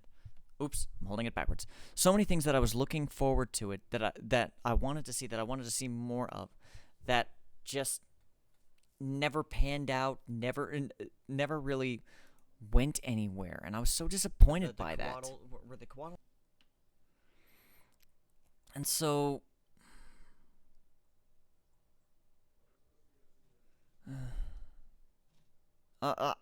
granted, once again, I'm glad he finished it, and I'm glad that he actually managed to give it some kind of closure. It just felt like it was so rushed. He had all of these things that what you call it? Like, I think that I would have been a lot more satisfied if, like, anytime you see one of these breaks, at least in the second one, definitely the second one, the second to last one, or rather the last one, the second to last one, a few of these, what you call it? You could put a couple into a chapter. You know, basically, there was no indication that it was ending until, like, the last two, or rather until that last one. I'm like, okay, so we're going through everybody, we're talking about everything, so then what's going to happen now? Or, what's going on? And then I read that this final section right here, and then I saw end. I was like, wait, what? It didn't feel like a satisfying end.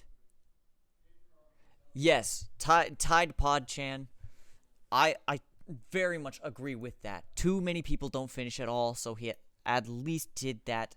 I'm grateful for that, which is why, you know, like, so I'm reading, or rather, I'm not reading. I'm in the middle of writing my own story, not to toot my own horn, but something that I've noticed, a lot of people just seem to go into it without any kinds of plans for where it's going to end. I keep turning this thing away the other way. I know exactly how Journal of a Lost Changeling is going to end. I don't know how long it's going to take to get there, but I know exactly how it's going to end, and it's thankfully a decent enough way to at least get there. So, but it didn't feel like it had a proper story arc ending. Because he was in a rising, like, there was no climax to that end.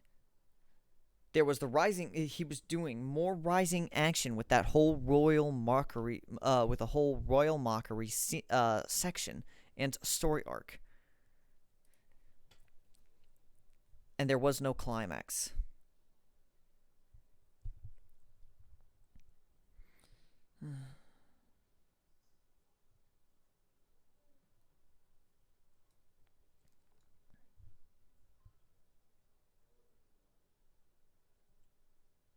Yes, he could have just...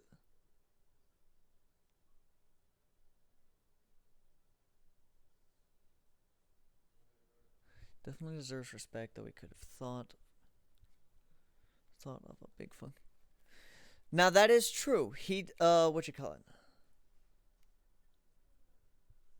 Yeah, the whole Falling Feathers is definitely one of those books that you read it and it gives you a little kind of a feeling to it. That said, he also could have gone for a complete fuck you kind of ending, so I'm glad that he didn't do that either. And it's a shame, really. All of the good chess game of the Gods Gods books have canceled for the most part. It's a bit of a shame there.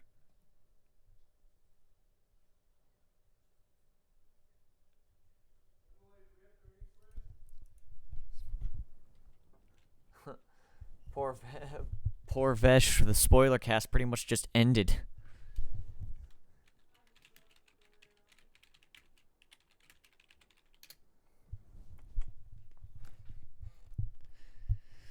Anywho, but so, yeah, that's pretty much the spoiler cast for me. I guess before we go, does anybody else have any last questions before me? Before?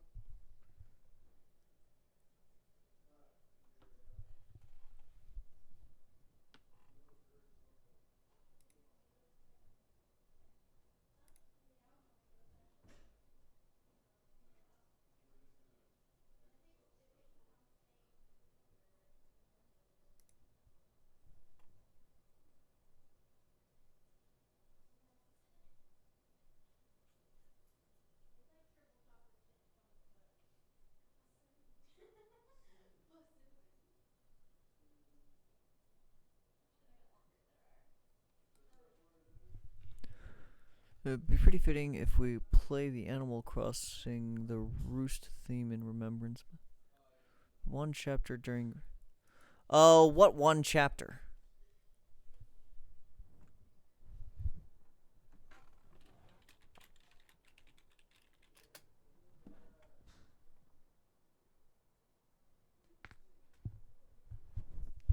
Oh, yeah. Well, yeah. That's an excellent question. That is an excellent question.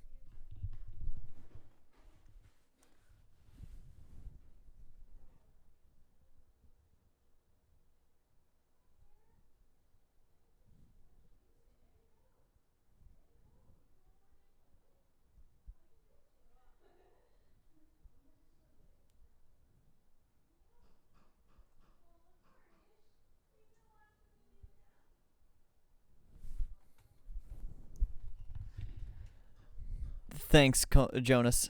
I will say, I'm not quitting. I'm definitely gonna try, but and I hope to be able to actually bring out some content, some actual content soon.